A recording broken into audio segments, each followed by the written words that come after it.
All right, man. So welcome to my podcast. Thank you for having me. I'm Very glad to have you. yeah, man. Honestly, I've been excited about this all week. So Actually? yeah, I feel scared for that then. I don't know. I don't know. I don't know, man.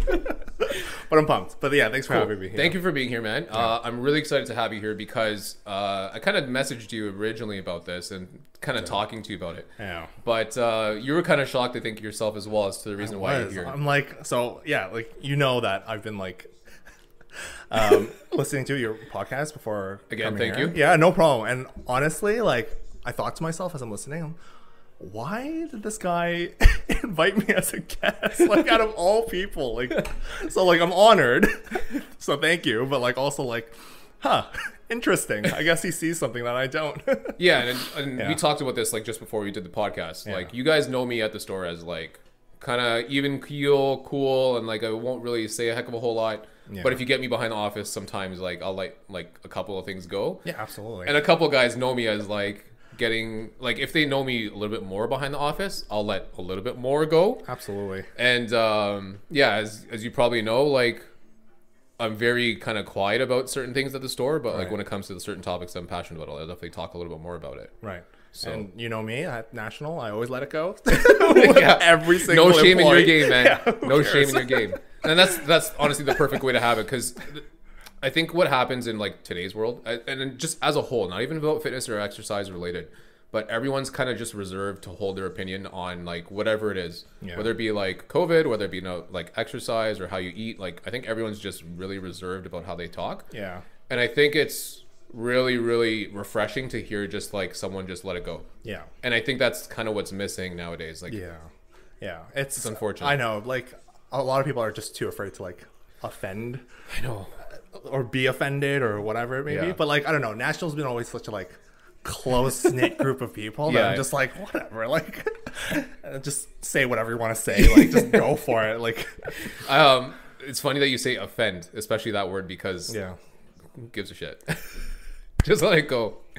Just let it go, Yeah. right? Just let it go. Honestly. And I think specifically at our store, I think it's cool because we have a maybe a little bit less now, like as like we keep progressing, but I think there's just a cool dynamic between all the staff, and we absolutely. kind of just respect each other. Absolutely. We're all kind of cool with it, but we'll also like you said, we'll let it in. Like Yeah. we'll lay it into someone if we need to. Yeah, for sure. Like everyone's so chill there. Like you could literally say anything, and you know when you've drawn the line, and that's when you just apologize. You go, "Oh, I'm like genuinely sorry." But like Yeah. for the most part, no one gets to that point. Everyone's just like Sometimes Oh, okay. sometimes it gets to that point, but sometimes, but then they'll fight back, and you're like, "Oh, okay." That's when you've reached your line, and you just gotta pull back pull back and Yeah, yeah.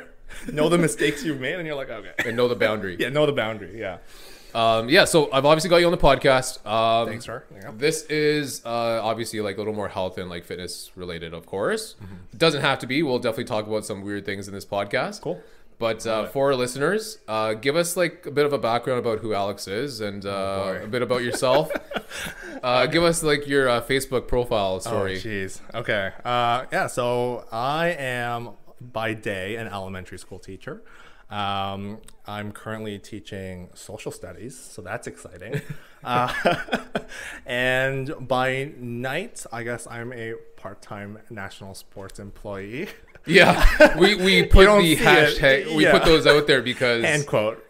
Part-time national sport employee. I've been there for about, I'm going to say 8 years. yeah, Correct me if I'm wrong, but I'm pretty sure I started in 2012. And so, yeah, it's been quite a journey. And yeah, I'm still kind of curious about why I'm still there. But the funny thing is, okay, you want to continue because No, I no, have no, something go I ahead, want to go poke you on. go ahead. The one story I always remember, and it's the funniest story I always remembered, but what was the thing, and you can tell me that, but what was the thing that Nadeem said to you when he first hired you? Do you remember? Because if you don't remember, I do remember. Did he talk to you about? No, you told me about this. But I remembered what he asked you, why he questioned you, why you were going to work there.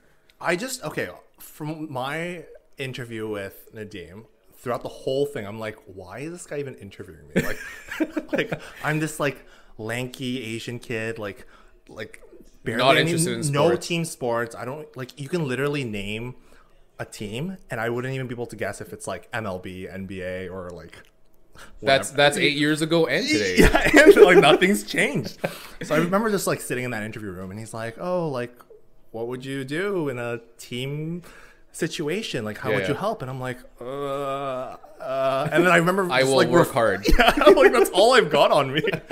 But yeah, I just remember I don't remember anything like specific, but I just remember myself not being very sporty compared to the other people at the store.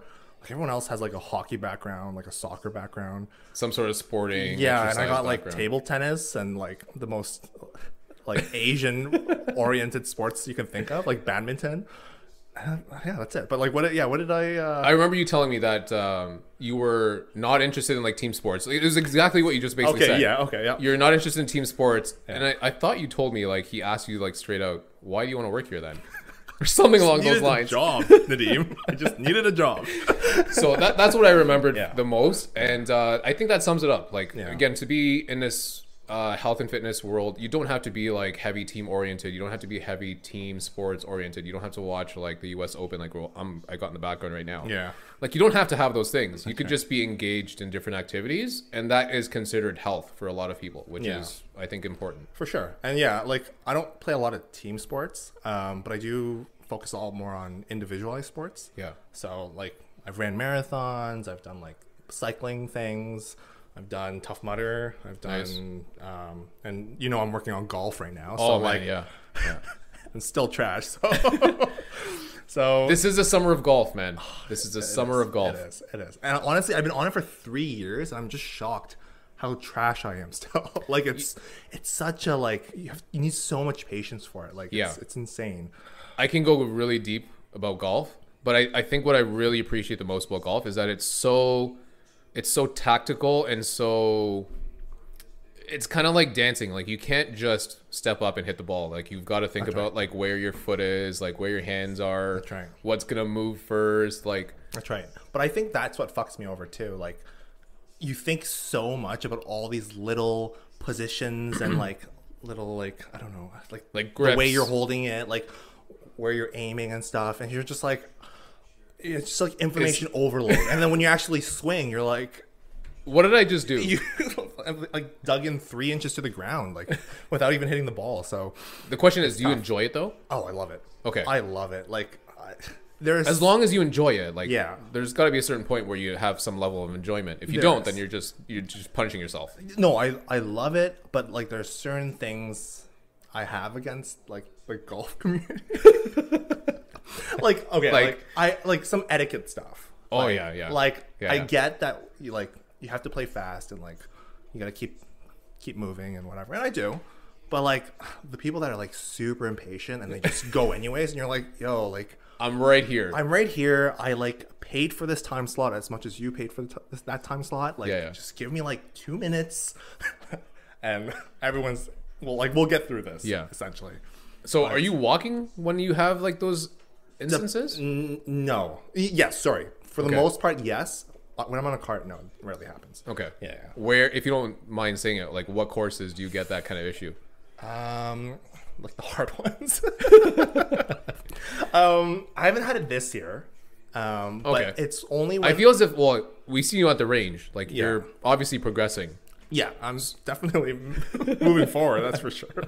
No, it's just when you like play with other people, like those who aren't as like who are just like starting out. Yeah. But for myself this year, it wasn't that much of an issue. But I remember like the very first year of playing golf, I was so stressed out. Yeah. Because you're like looking at the person behind you, and they're doing like one of these. Yeah, I was just about to say, they're like, "What's going on there, buddy?" Like, and you're just, just give me a few minutes. Like, I'm just trying to get out of the rough. Like, have you ever gotten like called out like from like the previous tee, and like someone's just like yelling at you? Come on, man! Yeah, absolutely. Oh, man, absolutely. Like this year though, or before? No, like before. Yeah. And this year, no. Honestly, even in my second year, it rarely happened. Okay. Because I just call it a gimme, and then I just get off the hole and move on to the next one. But no, this year's been fine. I honestly, I've enjoying it more and more. And I'm spending more and more. Yeah, so I think everyone is. It's becoming a bit of a problem. Yeah. But a good problem. I think golf as a first year or second year, if you have no experience into golf whatsoever, is honestly probably the worst sport to play. Not because like it's not fun, but because it's so, like you said, there's a lot of mannerisms that you have to like know about before you step onto a golf course. That's right. Because if you're like taking your time, taking 10 practice swings, and you see a guy behind you, you're trying to like it was like speeding it up. Yeah. But at the same time, like you're probably gonna learn as you keep playing. Like you've got to do some of those things to like get into like a mental space to like hit the ball correct. That's right. Like you can't just speed up and like walk. Yeah, But exactly. there's a lot of mannerisms that kind of like get a lot of beginners that people don't really think about. Yeah, like I didn't realize till like the second year that you're supposed to fix your divots. You're just creating craters on the course. Yeah. They're like, I'm like, what are you guys doing? They're like, oh, we're fixing our divots. But to be fair though, my shots are too weak to even make divots, nor can I even get to the green. So I'm good for now. But when I get to the green, guys, I'll definitely progression. Yeah, I'll definitely fix my divots. I think you've definitely improved in golf, and I remember seeing a video from last year specifically, and I think it was just like a swing or like at the range, and we went to the range this year. That's right. And yeah, it just all it takes is like one small pointer, and it takes you to a different level hitting the ball. Yeah, honestly, totally different. That's right. Yeah, Tony was teaching me different driver positions. Yeah. My God, he fixed like 2 things, and I'm just like, where have you been my whole life? Yeah, like seriously, like that's literally because you go on YouTube and you like Google these things, and you're like, okay, so you want me to fix this, adjust my shoulders, like move my hips this way, like there's so many 12 different things that you want me to do, but realistically, it's the one that they don't mention or like the one they like briefly go over, and you're like, okay, but then when someone's actually watching you who has a little more experience, you're like, oh, yeah, okay, I see. All right. If you're watching YouTube videos on how to like hit the ball properly or swing, like you can go down a very deep rabbit hole because there's so many pointers that everyone has. You're like, okay, so I'm gonna rotate my hips. I'm gonna like turn my wrist over. I'm gonna make sure my grip isn't like closed too much. Like there's so many things. And honestly, like some of them are like super contradictory too. Like, you hold your grip like this, and then the next video is just like, hold your grip like this, and I'm like, oh. Guys, make up your mind. Like, the key is just have fun with it. First off, I agree. The key is just have fun with it. Yeah. Second off, like, don't feel the pressure. And I think as the more that you keep playing on courses, you've obviously kind of understood that okay, maybe there's like somewhat of a pace I should maintain. So like I'm gonna move along with the pace. Like you'll learn all of those things, but as you get better, you're gonna realize you're gonna be the person on the tee block doing this to the person in front of you. So it's like, hey man, come on, pick up your ball. You know what? That actually did happen to me today. I was that guy that happened this year. Okay, but like it was justified though. Like, I'm trying not to be a dick. Yeah. Okay, no, but there were like 5 guys. They're all, and then 3 of them are sharing one set of clubs. Oh man, that's worse. And I'm like, 5 guys too. So yeah, so there was 5 guys, and then 3 of them were sharing, I think, 1 bag. Okay. And then the other 2 had their own. Guy, where was this? What course? Brayben. Oh. That's okay. I know it was okay, fine. But like, are you talking about Brayben the 9 or the 9? Oh, okay, that's fine. It was okay. I didn't get overly, fed up about it, but like, still, like at least have your own equipment. Like you could take as long as you want if each of you had your own equipment, but they're literally like. Are they like crossing the hole to like grab each other's clubs? They're they're waiting for one guy to finish with the putter, then the other guy's trying to wait for the putter, and then it's like a hole. That's a bit of a shit show, to be honest. And that was the first hole, and I was like, I can't do this for 8 more holes. Like I'm gonna drive myself insane. So what I've learned is you need to send them a message with a ball. Yeah. Nice. Yeah, that's exactly what you need to do. So like, let's say they're hitting. I don't know what the first hole's like. What's that first hole like on the 9? It's like a 3 par, just like yardage, 120 yards, give or take. Yeah, less. It's like one. Yeah, it's nothing. So let's say they're, they've switched putters, they've putt. They're just slowly walking off the green. Hit, like just. You're hitting to the hole, but you're sending them a message. I know. It's just such a dickish thing to do, though. Like, I don't want to be that guy. But now you got to think about all those times that those people have done that to you. That's also true. Now you get to send it back to them. That's true. So as you progress in the golf world, it's an evolution. So like, first you're the person that's hated on, and now you get to hate on other people. It's a chain. It's a circle. Yeah. It's a circle. I love it. So don't be afraid to do that, man. Don't be afraid to do that. All right. Well, honestly, next year, it's probably going to get worse and worse. Like my patience, it's just probably gonna go. It will. Trust me. As you keep playing, it will. Yeah. But then at a certain point, I don't know what your group of friends are like playing the game of golf. But like once you've got a good set of groups that you're like really willing to go out with all the time, you'll like come back down. So like you'll get really antsy to like finish and like really get pissed off if people are taking too long. But then once you're out there like and really enjoying yourself, you'll like take your time. You'll just enjoy the good weather. You know what? The company. Most of the time, it is like that. It's just the only time I get a little antsy about trying to finish is when like it's about to close. Oh, that too. Like that's when I just want to like get my money's worth and like just finish the 18 holes that we paid for. Like, is it 18 or 9 there, or do you pay for the 18? There's both. No, do you play the 18 or do you play only the 9 twice? So we just mix and choose okay. whichever So we want to go. Okay. Yeah. So like, I remember we were at this 18 hole. I'm just trying to remember what course it was. Okay. But like we're like, oh, if it closes, like we won't be able to finish, blah blah blah. And then the guy was saying that the sprinklers come on, so we wouldn't be able to finish anyways. So that's when I did get a little antsy because you're trying to like you're there. Like I know also our fault for picking such a late twilight. What time was that time though? It was at like 4-ish, 5-ish. Not too late. Yeah, but there was 4 of us, so like we were just, and then there was like 2 more people in front of us, so it was just kind of slowed, taking a little long time. But as long as you enjoy it, I do. As long as you enjoy it, I do, and you'll enjoy it much more as you keep going. Trust me. Yeah, it's kind of a hook. I know it's getting really bad. Like I got a new driver this year too. Nice. So was it the white one that you brought to the range? Yeah. What was it again? It was an M2. Oh yeah, that's right. That's right. 2016 model. That's okay. Yeah. That's okay. Yeah. Again, progression of clubs, like you don't have to buy the $700 club right now. Like it's perfectly fine. Yeah, I know. I'm trying not to. Even though we just talked about you buying a driving mat and a net at your house. I know. It's gonna be like, honestly, my house is gonna turn into a golf town eventually. That's fine. That's fine, man. That's fine. You obviously see like I've got a little bit of a setup here too. So like I love it. I've just learned. So what I used to do with this is I used to have this putting green. I didn't tell you about this before. So the basement used to be fairly open like it is still here, but this putting green used to be up this strip. Okay. And I would stand at that wall with a gym mat. Okay. And have balls on the gym mat and try to chip up into this. The problem is I would hit the wall a couple times. My parents didn't like that too much, but whatever. You try to make shift whatever you got. So like, absolutely. Like I told you earlier, if you got carpet at home, then that's perfectly good to do. So no, I'm definitely gonna steal that. That's awesome. Welcome. So yeah, again, I hope you enjoy golf. Don't be afraid, man. Just enjoy the game. Like it's perfectly fine. Don't stress over it. Yeah. I did not know you did marathon running. Oh yes. So talk about that, man. Like that's a whole different world, man. That's a big different world. Man. Okay. Long ago? Maybe like the second year of university. Okay. Yeah. So I don't even know how it began. I just literally decided, hey, I'm gonna try this. Yeah. And so so the project was to run a marathon, but you can't just go straight into a marathon. You kill yourself. You die. Did you try to do that though? No. Okay, you knew it. Oh my god, you knew to step back. No way. Like I had like no cardio experience. Like I was just like I went to the gym, but like there was not enough training for me to even run like a 5K. Yeah. So the goal was to run a half marathon. Okay. And so the training consisted of just constantly, I don't know, running.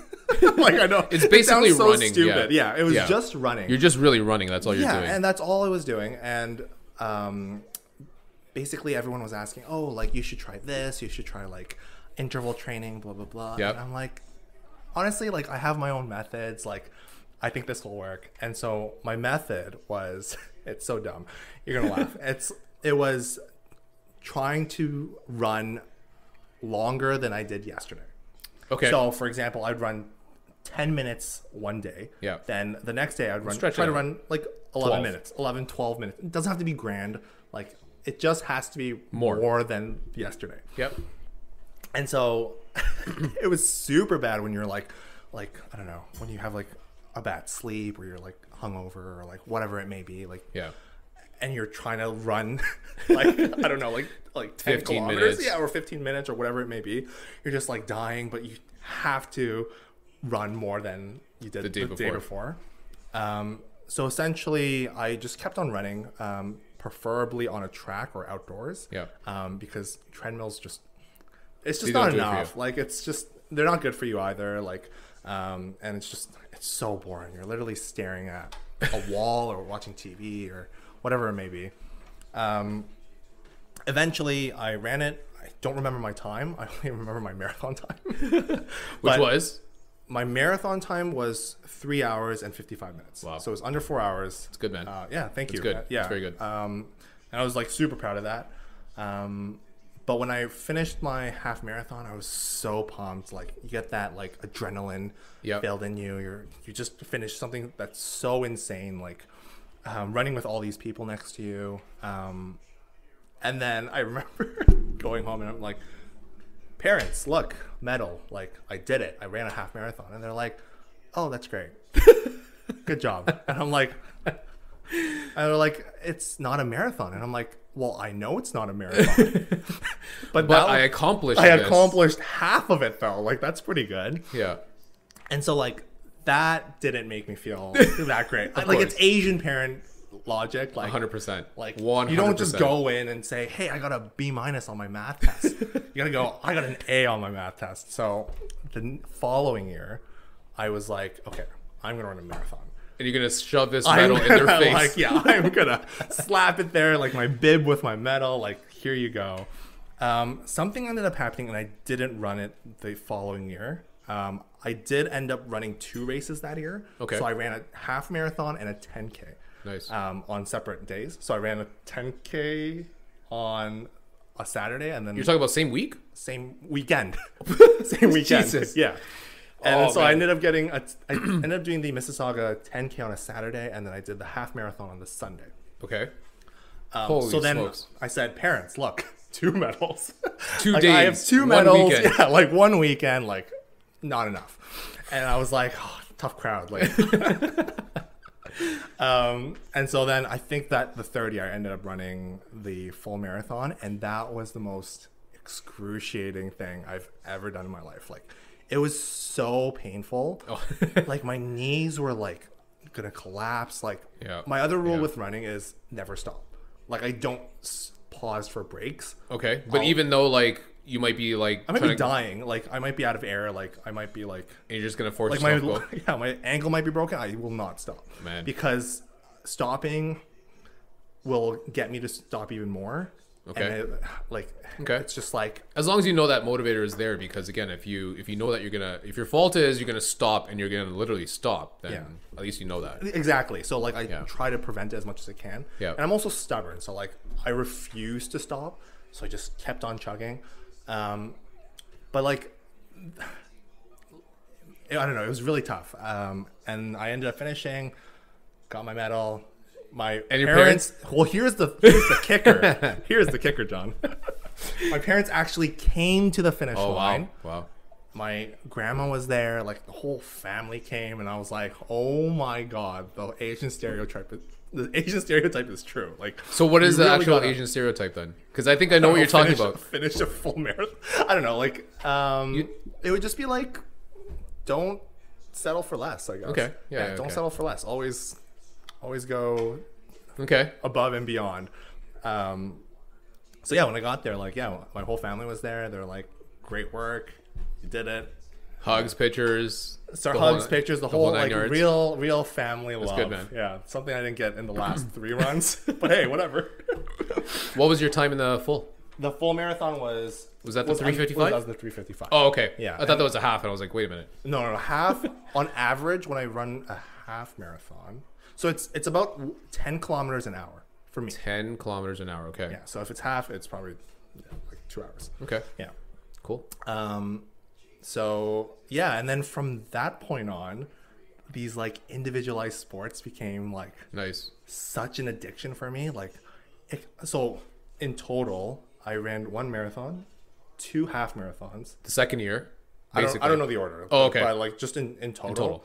I ran 1 marathon, 2 half marathons, like I think 3 10Ks. Oh wow! And then a whole lot of 5Ks. Okay.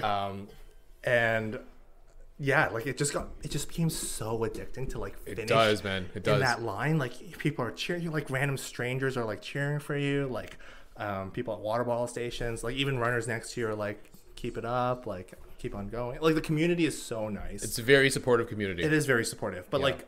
And joggers have a bad name. Like on the street, they're like super entitled to the sidewalk and like. You think joggers have a bad name? I think cyclists have. Cyclists have it worse. If we're talking, cyclists. If we're talking about bad names, cyclists. Listen, I was a cyclist for like 2-3 years maybe, we are such dicks. Like I hate myself. Like, You're such dicks, and you guys also take up an entire goddamn lane that you do not need to take. and I'm guilty for that too. Like like I'm the type of guy who has their clothes like matching colors with their bikes And the matching and helmet. the helmets and like everything. Even my water bottle. You got the aerodynamic helmet as well too. Absolutely. And like, the handles. you can't leave without it. Like it's like, and you have like, yeah, literally you just look like a douche.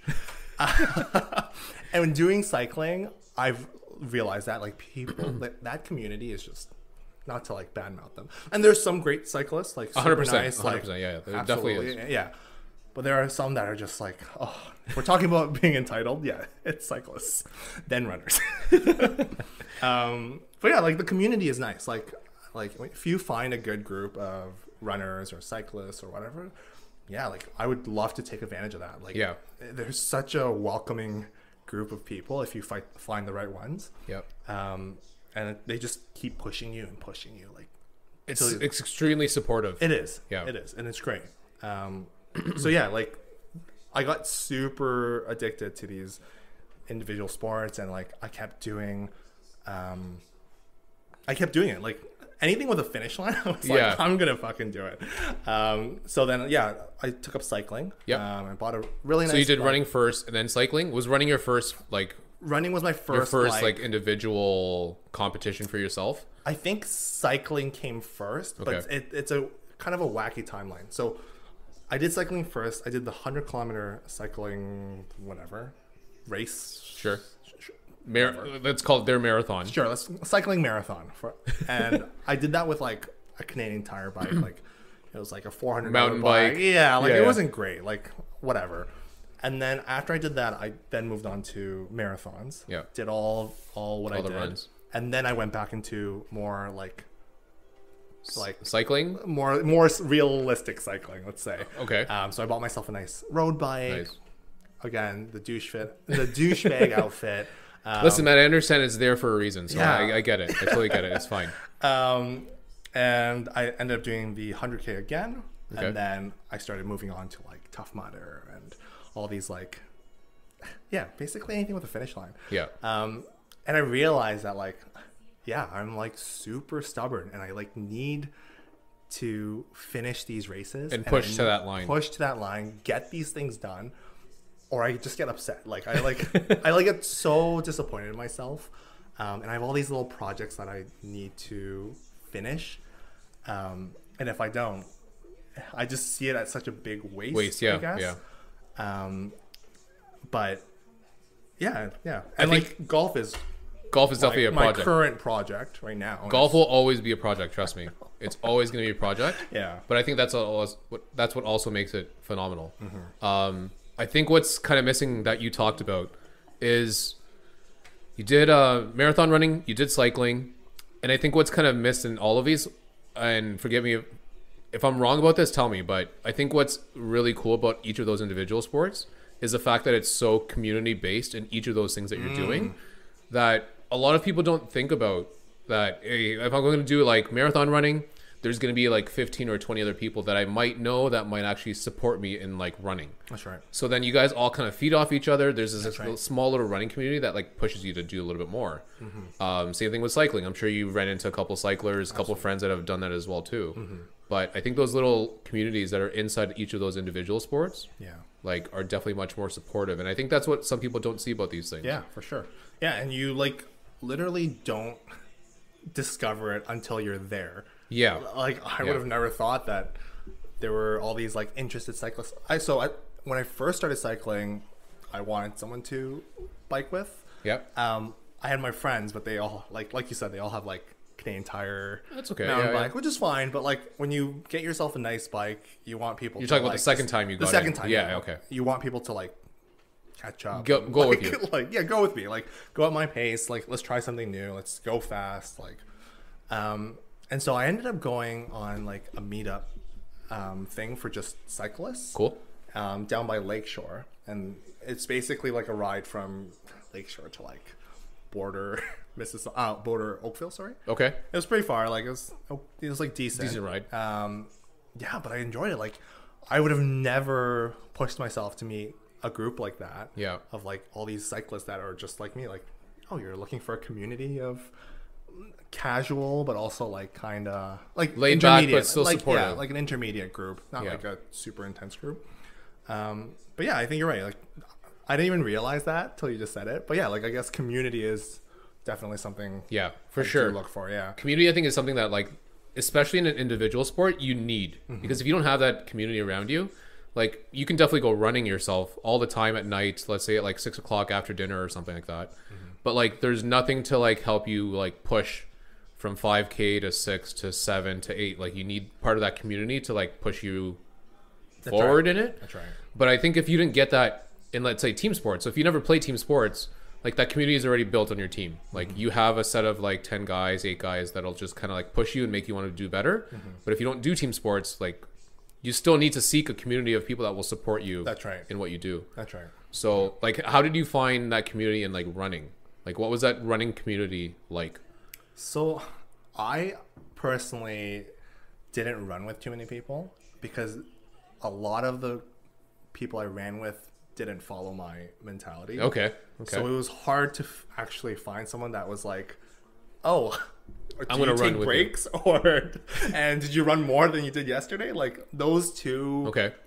those two factors were so limiting and they were so unique to me that it was hard to find someone that was willing to run an hour straight And or just like 30 minutes and straight. just go Like, the way that you go. yeah, everyone's Yeah. like, oh yeah, like try interval training, like go really fast for a bit, pause, and then like go again. And Yeah. I'm like, yeah, but also like, why not just keep on going? Like, just go. Like, if you're tired, then like you obviously have to stop, but like you're never gonna like push yourself if you like don't keep on chugging. Like, so I didn't really run too much with the running community. That's okay. But they're also nice. Like, Again, it's not that you had to run with them, but it's just knowing that you have that support. Especially if you go to like an event where there's a marathon, Yeah. you're Yeah. not on your own. yeah. You're definitely not on your own. For the events, definitely a ton of people. Like, you literally start running in packs Yeah. eventually, and you just kind of start conversation, talk. You don't talk too much because you're running. Trying to keep your breath as well. Yeah, Think yeah. about like your gait, your Yeah, steps. you're trying to finish the race. But like, yeah, you do meet people, and they're super nice.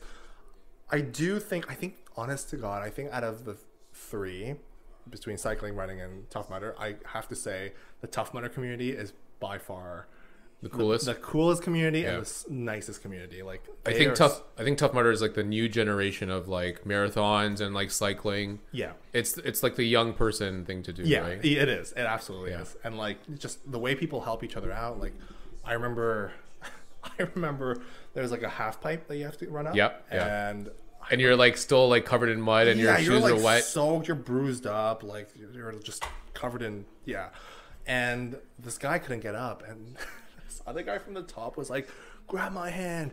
He's, grab like, my leaning hand." over? Yeah, yeah. And he's like, and the guy who's like falling down was just like, "I don't think I could do this. Like, I'm gonna fall." And he's the guy at the top just yells out, "Don't give up on me, you motherfucker! Stay with me!" And I died laughing because you're all lined up waiting for the person in front of you to go. Yeah, so I'm just yeah. watching this event unfold, and I'm like, this is the greatest thing ever. That was like by far, in terms of community, like the best example of like, wow, like Yeah. this is like an ideal group of people. Like, I would love to be a part of this. Yeah. Did you only do one then? I did two. Two? I Okay, did two cool. Tough Mudders. But it's just like, I feel some of the challenge, actually, that's a lie. Some of the, I was going to say they're too easy, but that's not true. Like, some of them are pretty tough. I can imagine, yeah. Especially when the bars are like super slippery from From the just, previous like, people or yeah, mud and you're or like, oh my God. Like, yeah. I remember there was one where it's like, you go monkey bars, incline monkey bars. Incline monkey bars, okay. Then it's like the spinning wheel with like spinning like hula hoop thing, and you have to grab on, swing, and then grab onto another set of monkey bar. Oh gosh. Anyways, it's next to impossible. Like, again, some people did it, so So let's say people fell when they're trying to grab that hula hoop thing that's spinning. Mm-hmm. Where would they fall into? into like mud. Mud. Water. and the two times I've How done, many people did you see fall like face like, first? like for that specific like Obstacle or- course, it was like 90%. It was so hard. Like, I like couldn't, because so I think it was called Funky Monkey. Correct Okay. me if I'm wrong. But the first year Funky Monkey was super easy. It was literally like monkey bar, like that's just straight. Yeah. And then it was like another bar, but that just swings, and then you just gotta catch it. Yeah, and you're good. Okay. This one was like some next level, like Circus du Soleil, like. Are you sure you did Tough Mudder or you did like the Spartan race? Honestly, like I was shocked. And the water, my little gripe with Tough Mudder was with that one, the second year, was that the water was so low and the height was so high that you literally, I was shocked because like the first Funky Monkey, water was nice and deep. Like you fall, you just kind of you splash down. What a big deal. You're good. But this one was so low. I'm like, oh my god! Like put some more water in here. Like, but or a pad or something. Yeah, like anything. Like like the amount of like ankle breaks. I'm assuming that can happen. Like yeah, that's rough. But yeah, the 2 times I've done Tough Mudder, I've been sick both times. Just because afterwards, because you're drinking all this like dirty sweat water, mud water. Yeah, and it just happens. Guaranteed not good for you. It's not 100%. It's not. Yeah. I kind of want to tail back to one more question before I go into Tough Mudder. Sure. So I know you talk about marathon running. Yep. You knew how you trained earlier.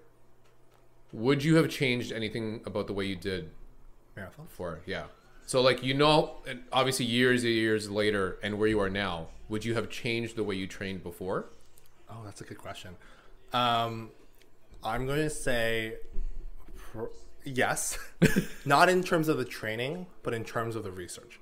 Okay. So I'm like not anti-research. I really do think you should research the things you do, but like I don't know what's with me, but I just don't do the research, and I kind of just go for it and see what works for me. I think that's a good way to do it though, because you also learn along the way. You do. You do learn along the way. Absolutely. Like while starting my marathon, I didn't even know what interval training was. Like, what is this? Why do you guys keep mentioning? Why do you guys keep bringing it up?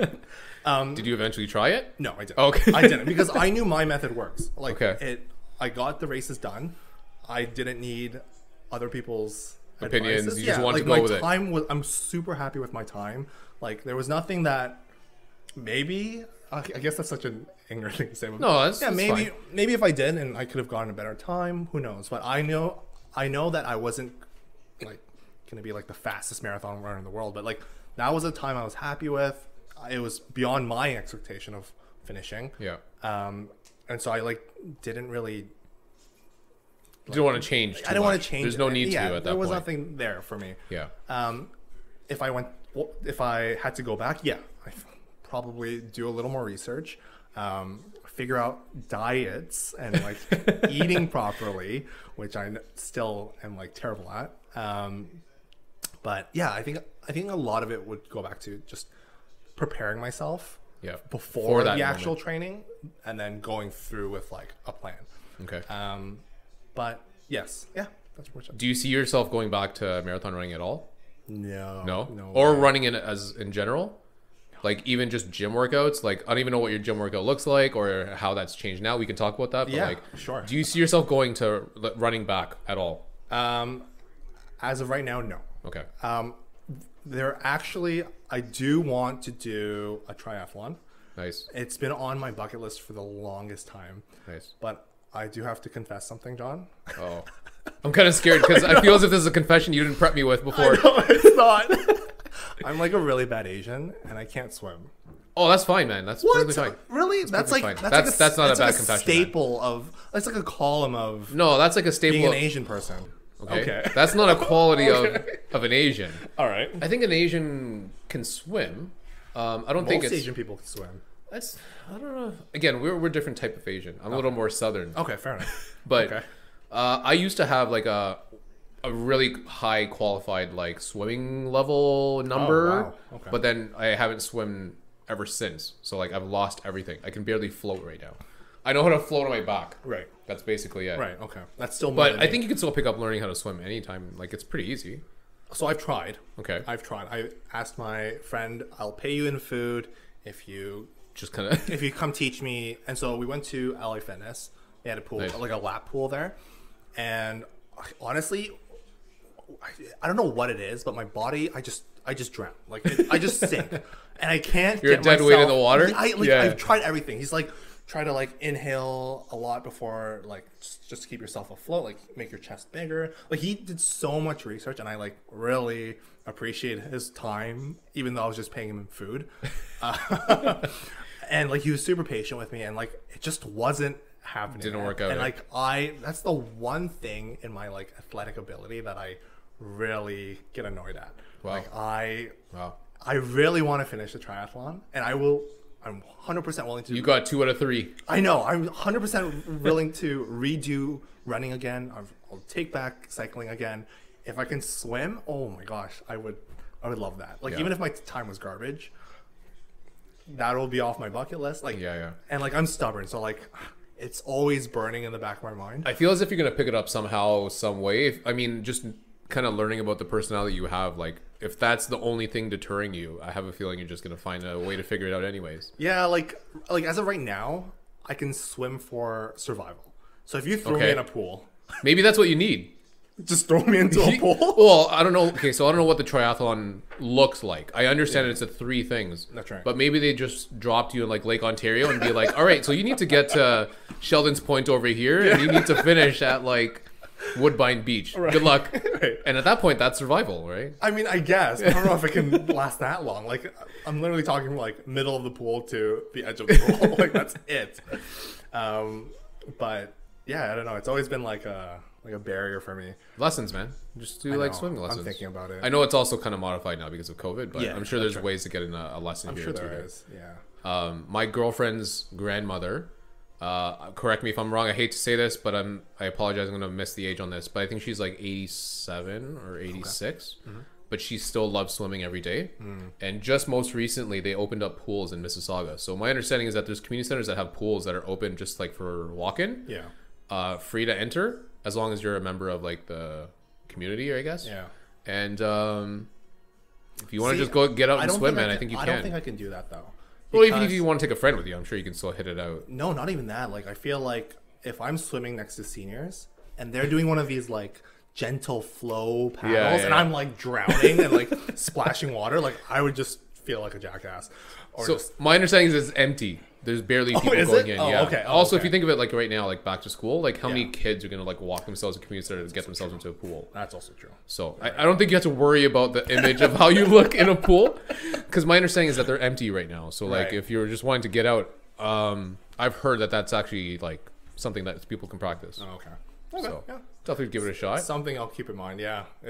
It's definitely. I think you can, just knowing how you are personality wise, I think you can smash out the swim. I don't think that's going to be a threat to you at some point. But again, for like right now where you are, maybe it is. But I think you'll get there, man. Yeah, I hope so. Honestly, I feel like it's always going to bother me, like, because it's like the one thing, like it's just like the staring one thing at I've you. tasked myself, and I'm like, why? Like. Do you have a date we want to like hit it for? Is there like a timeline that you're like trying to imagine yourself doing it? Before like I really settle into my career, I guess. Yeah. Dude, it's not far because you're teaching already. I know. I'm scared, man. I'm scared. But I guess like I'll have the summertime too to like figure it out, and it shouldn't be too bad. Cool. But yeah. I wish you luck in a triathlon, man. Thank you. I only know one person. I literally know only one person, maybe two, that have ever completed a triathlon. One of them is, I think he's like a 55-year-old man, really, really well off, training-wise and health-wise, very focused on his nutrition, like is 1,000% focused every single day. And to complete those, he actually completes, I think, like 3 of them a year. Oh my gosh. He's an absolute freak of nature. So like, to do that, it's something that I'm not willing to do personally. However, I don't blame you. I appreciate everyone and how much work it takes to actually complete it. Yeah. So good luck, man. It's a lot of work, I know. Yeah, I know. Good luck. My friend was supposed to run it this year, but like COVID happened, so I feel really bad because he was training for it, and like I guess, and he was having a good like routine. He's building momentum. On. Yeah, just down the. When was it planned for? Like, do you know? I think it was July. I think it was July.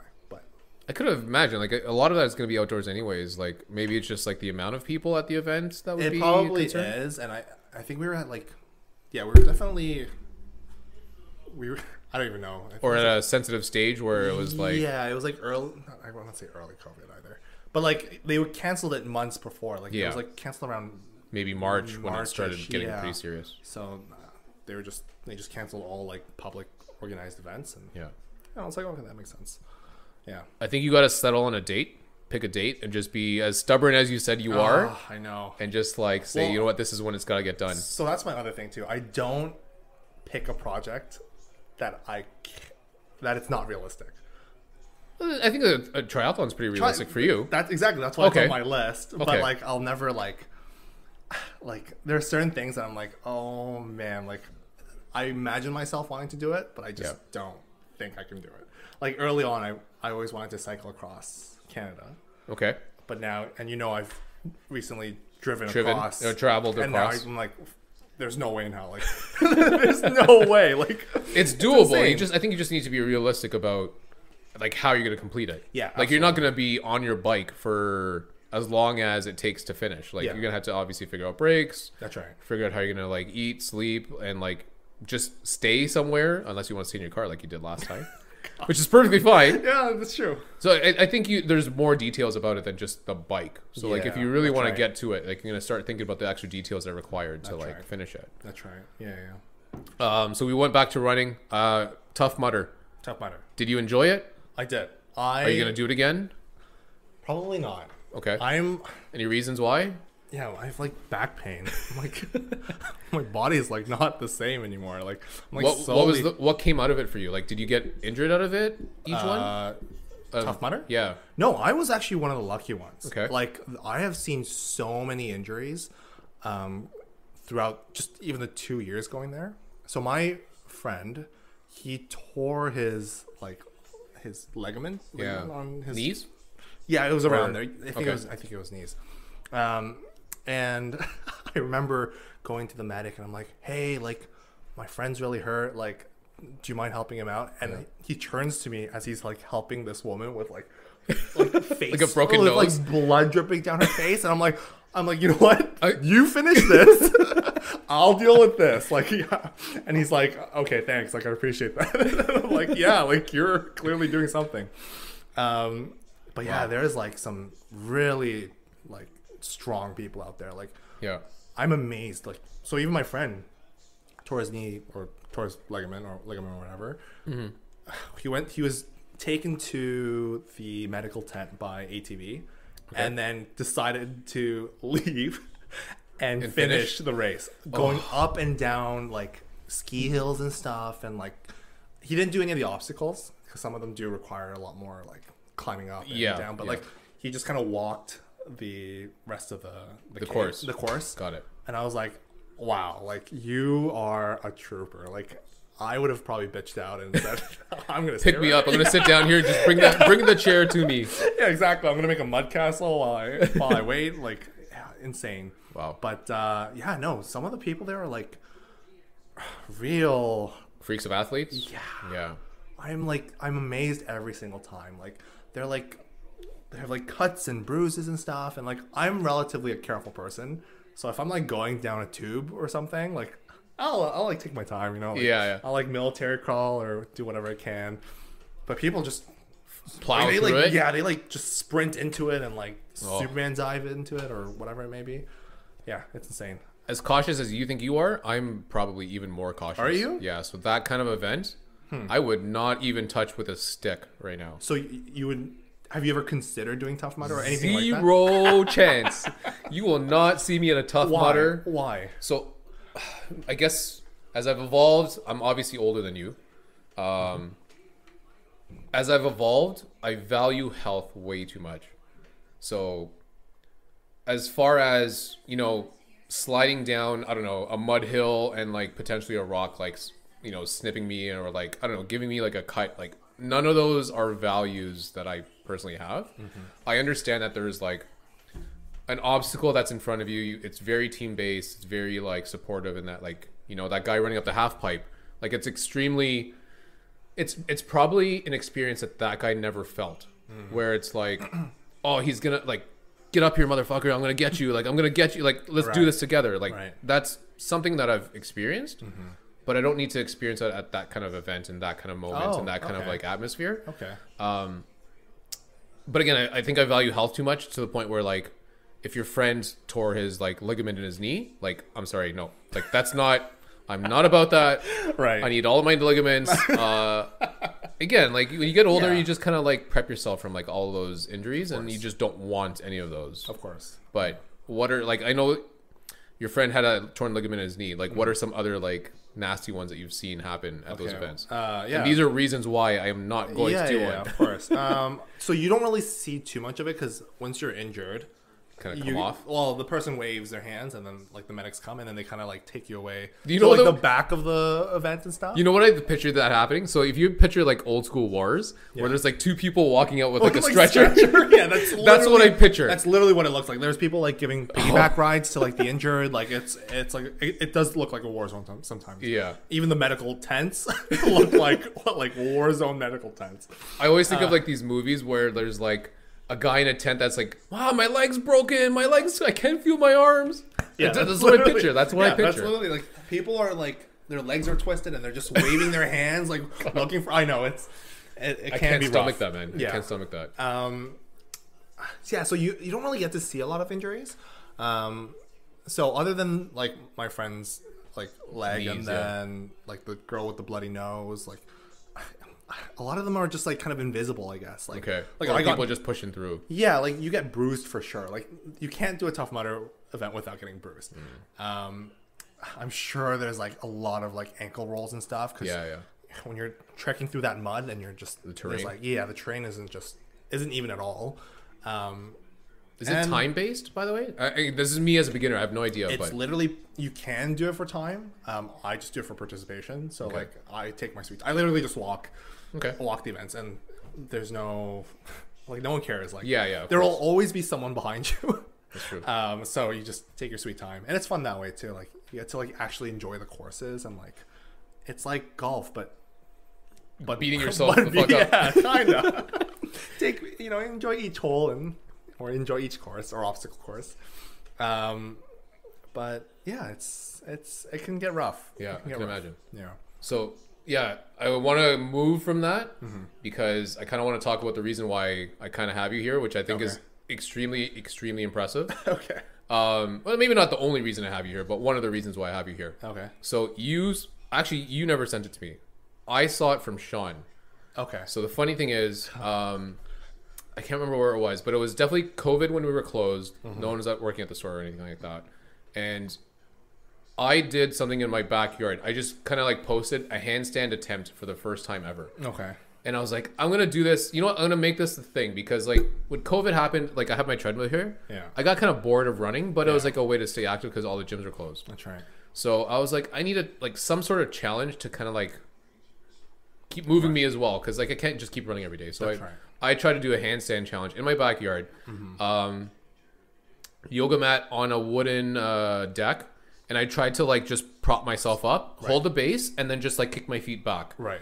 So I did it for one day, and I dropped it, and I was like, this sucks. I can't do this. Like, Right. I didn't beat myself up over it, but it was like the challenge that I just don't think I could have pushed through. Like, I'm sorry. Like, I don't think I could have done it. Yeah. And just maybe the way of view health, like the one thing that scared me the most was like, I would drop my feet and like my knees would come crashing to like the deck and like I'd kill myself.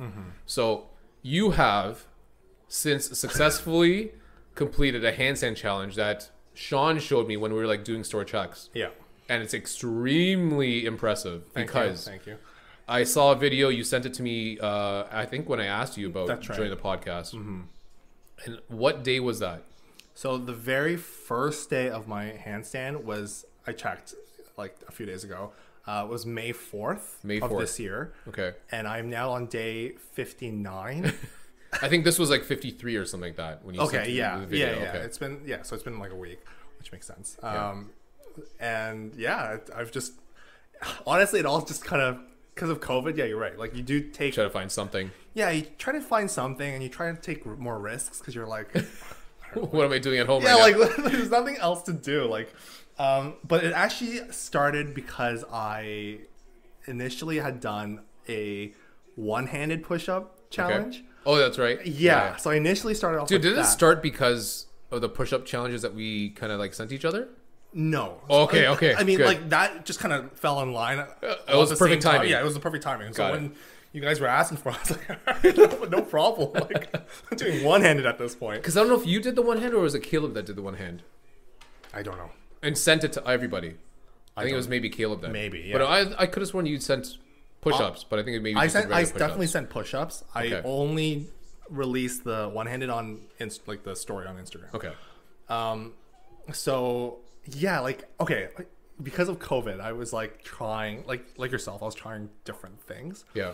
And because you're at home, you tend to try or attempt more risky fair. stuff. Yeah, fair. Because like you're never gonna do a one-handed push-up In front at a of- gym. Like you just seem like I don't know, like that just seems so douchebaggy. Or you're not going to fail that handstand and like fall flat on your head in front of like 30 people at a Exactly, gym. yeah. So you're kind of like, oh, okay, well, I'll give that a try. So I initially started off with a one-handed push-up because I was like, oh, that'd be kind of like a cool party trick. Yeah. Um, Starts with the party so trick. yeah, so I'm like, okay, and I like normal, like my stubborn self didn't do any research. I just That's went okay. straight into it. That's okay. Put my hand right in the middle of my chest, like regular push-up, like with both legs together, and I just started I tried, and I fell straight on my face.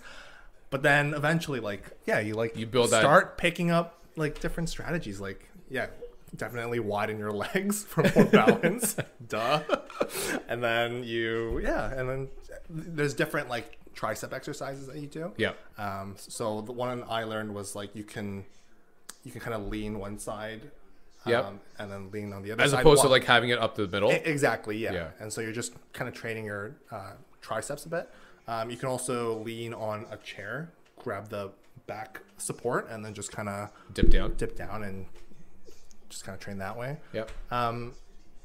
Yeah, so then I was shocked because like in 10 days they weren't great.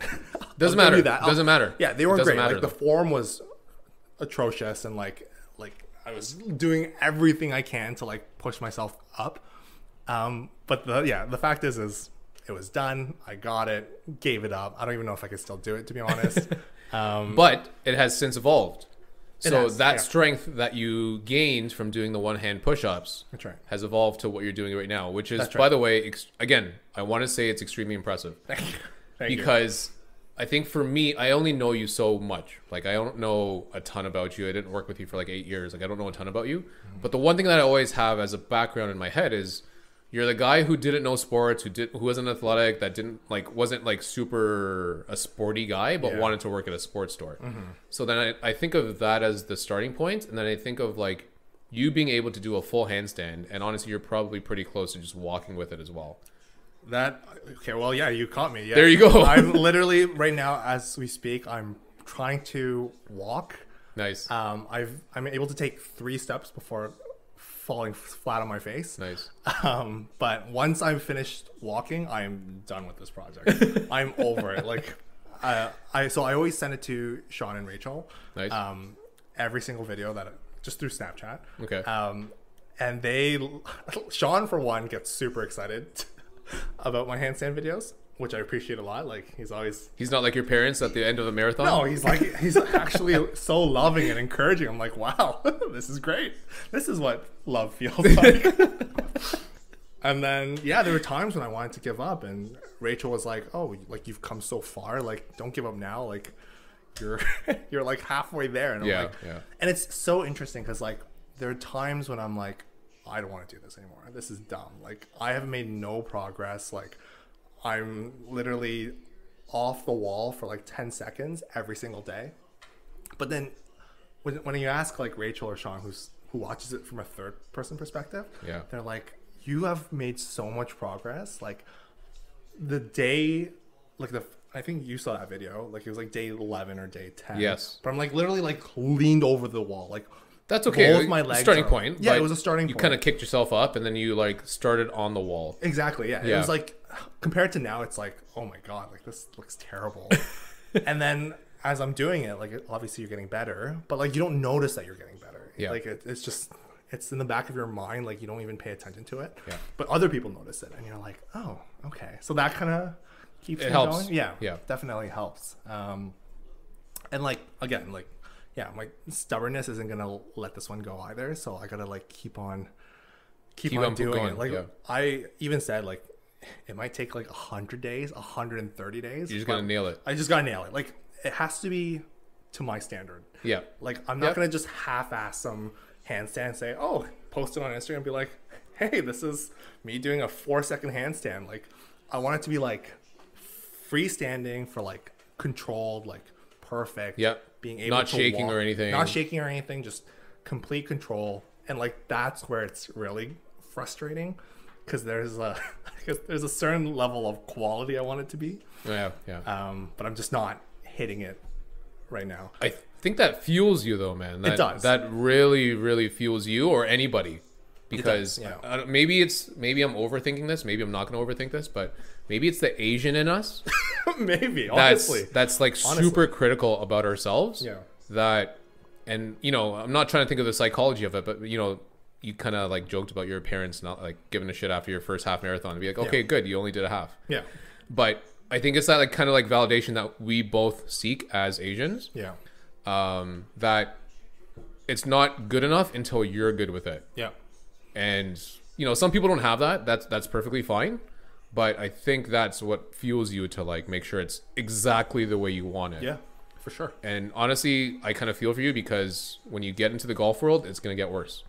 And honestly, that's exactly what I was going to mention. It's going to get worse. A lot of people are like, oh, like, yeah, you've gotten good at golf. Good shot. Like, whatever. Yeah. Yeah, But yeah. I'm like, yeah, but I basically like just putt it with my iron. Like, I want it to go like arching. You see like, a shape. Yeah. You can picture and imagine the shape, like, but you you're not. know what a good shot is. Like, Yeah. and that was not a good shot. Like, you can call it a good shot, but I want it to like look good. Like, there's a standard. Yeah. There's a standard. It has to like, and so yeah, like I've definitely improved, and I'm not putting myself down, but like I want it to be like that. I want it to like go nice and like arch over the thing. I don't want it to skim the grass like 6 times before hitting 150. Like I don't care.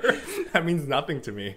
So yeah, like it's important that I like make sure that I reach my goal, but I also do it in a way that's like Your standard. my standard of Yeah. yeah. I think some people miss that though, and I could be wrong, but again, I think some people miss that standard of what they want. Yeah. Like they just see, oh, I'm just gonna go to the gym and then like work out for 5 days or run for like 15 minutes, 20 minutes, 25 minutes, but like there's no standard to reach. They're just like doing it to like basically punishment. Yeah. So I think what's important for you is that there's a standard that you have in place that you imagine in your head that this is what I want it to look like. That's right. But it's not there yet, so I'm gonna keep pushing myself, which That's right. is extremely important. Yeah, I appreciate that. Yeah. It's extremely important. So again, the handstand, if you don't mind, I'm gonna share with the podcast. Sure. So I know you sent me a video. If you don't mind sending me the yeah. a beginning, half, 3/4, and like a Sure. end. Sure. I think honestly, it's extremely impressive that you can accomplish it. Thank you. Yeah.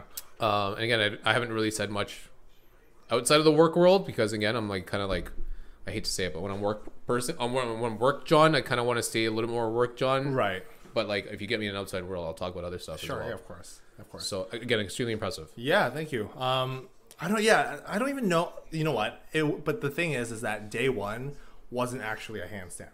That's why I sent you day 10. Okay. Because day 1 I was feeling way too ambitious, and I actually wanted to learn.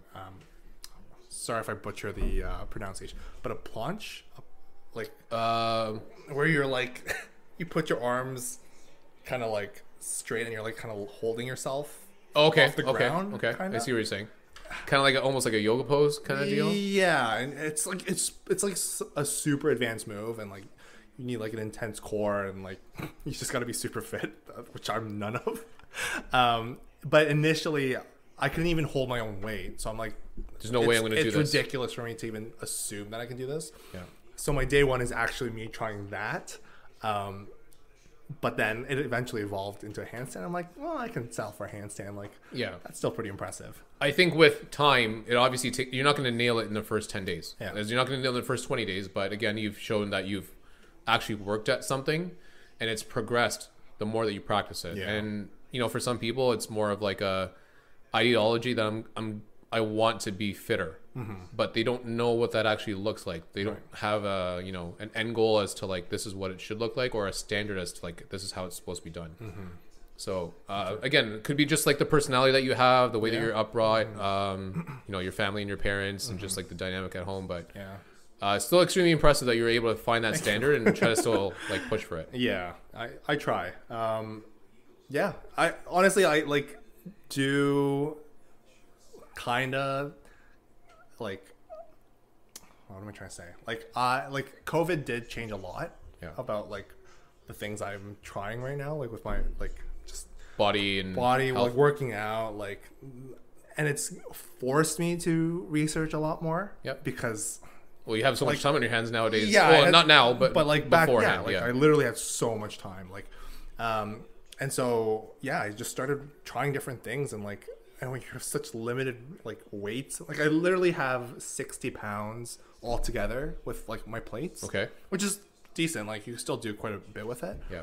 But yeah, because of COVID, like I started like researching different workout techniques and methods, and like I usually use my Taekwondo belt. Okay. From like grade 6, tie a bunch of weights together, put it on my back. I start doing like push-ups and stuff. Dude, that's perfectly fine. Yeah, absolutely nothing that's wrong with my that. new like thing now, and I've like quit the gym recently because Nice. I'm now like 100% Self-sufficient. yeah, like everything. I do have to buy a few more plates until the places start opening up. Yeah.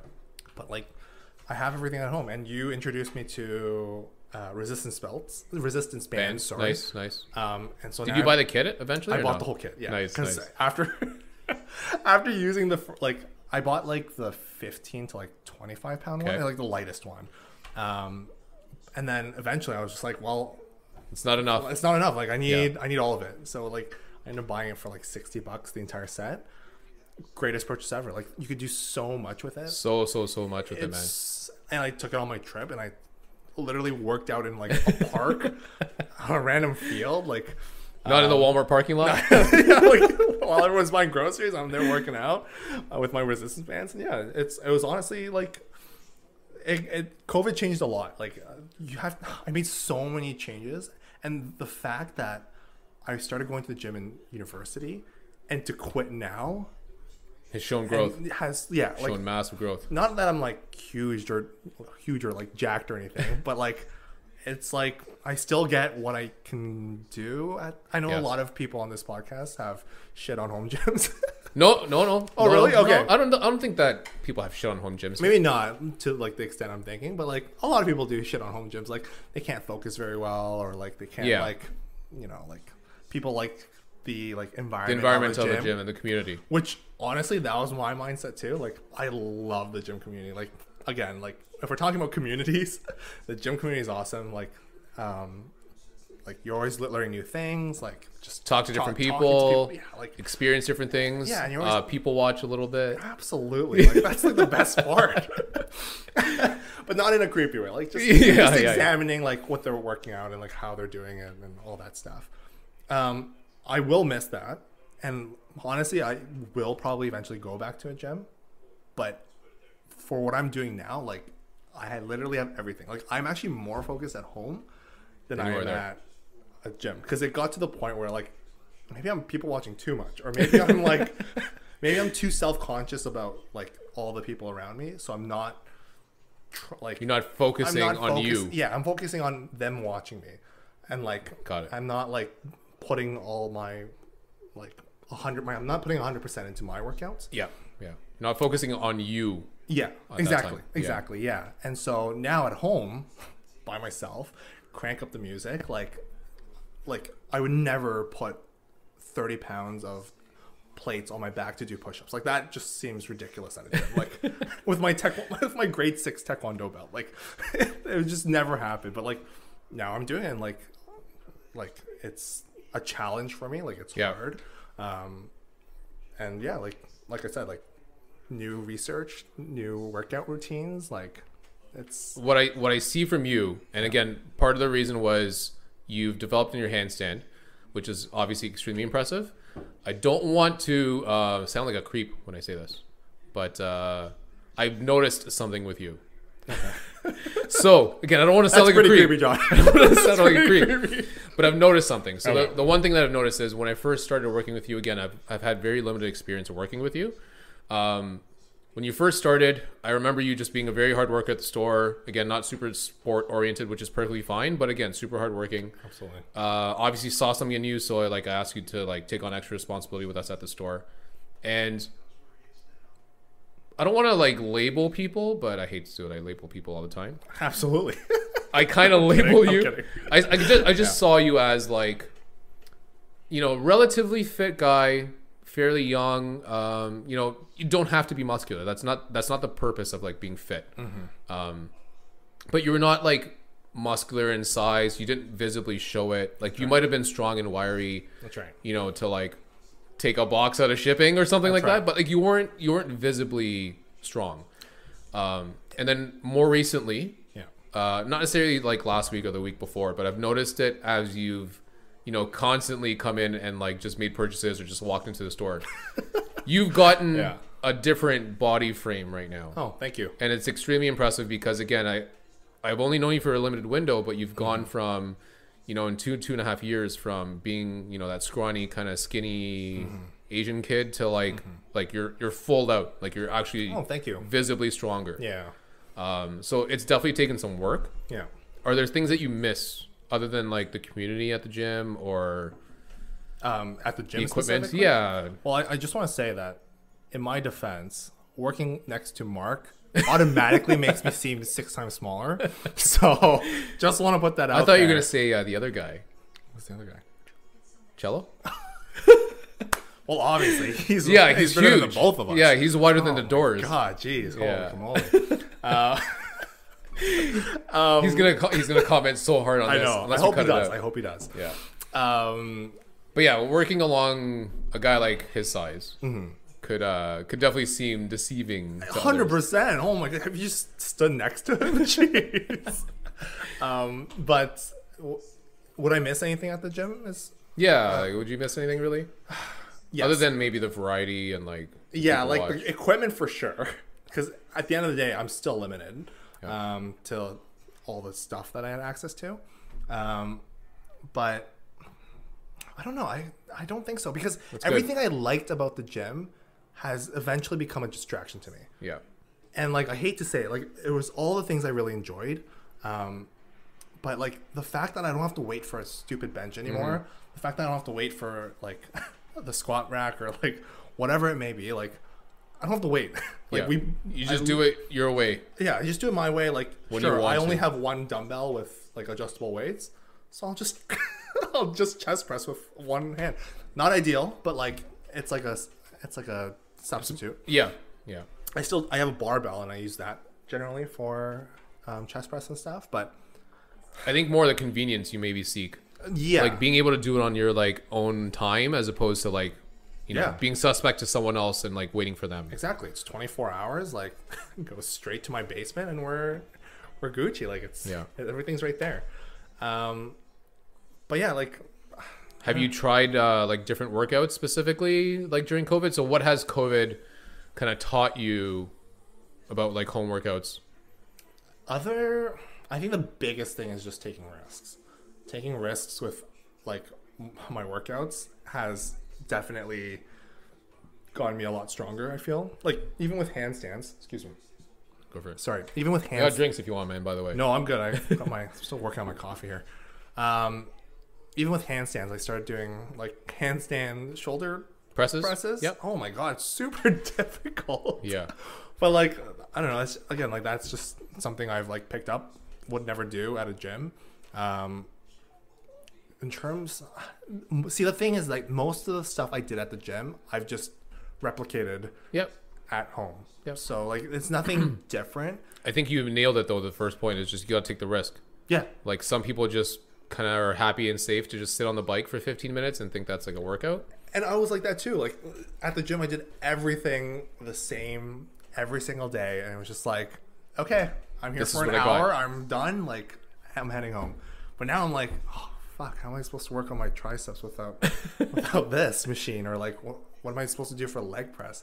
So now you're just coming up with a makeshift Asian yeah, version like of how to do maybe, it. Like if I have to put rice on my feet and like launch it up to work on my like leg press or like whatever, Yeah. I'll do it. Like, I didn't show you that little barbell at the entrance, did I?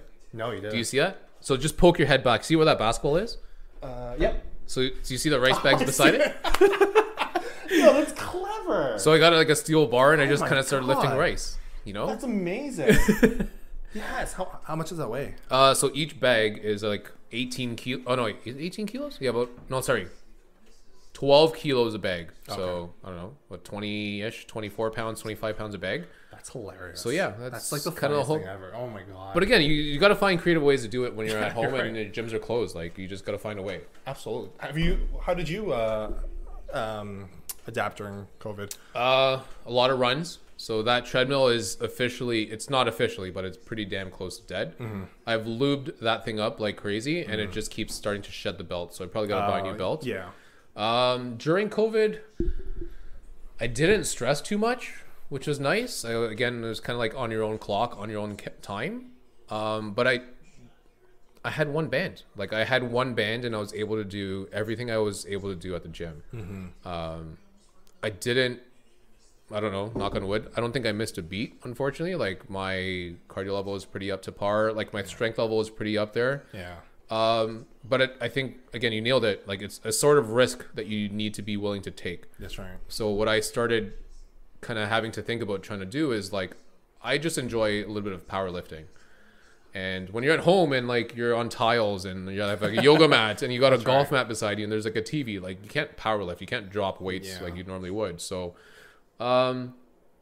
you find ways and adapt. So that band I have, you have that set of 3.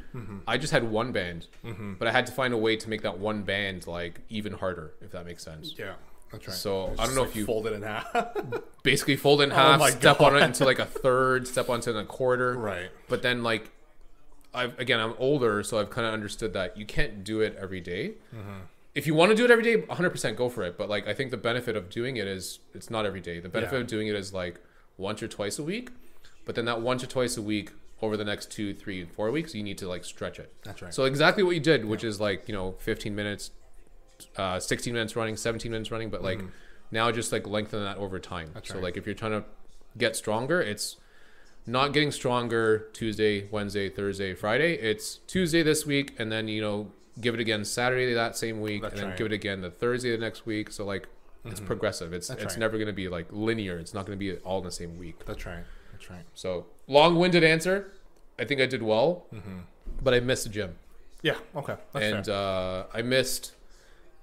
I hate to say it, but I miss the people watching. Sometimes it's pretty funny to It watch some is. people It's do. so good. Yeah. Absolutely. I hate to be so judgmental, man, but I saw a guy trying to do like sit-ups today, and so imagine your knees being like, okay, just a regular standard sit-up position. So like knees slightly bent on your back, Right. but he would raise his hips, so like do like a hip thrust, Okay. and then try to do like a crunch, and like he would swing, Right. He'd swing back and forth, and Right. trying to make himself do a crunch. But I was like, do I be the dick and try to like say, hey, don't do that, Right. or do I just sit back and enjoy? And you know what? I sat back and enjoyed it. So Yeah, why not? Like it's like part entertainment. Like you get a workout and a show. Like, yeah, kind of a bit of both, But I don't know. Did you find yourself change any different during COVID exercise wise? I know you obviously had to like makeshift a couple things, but I think everyone had to. Yeah.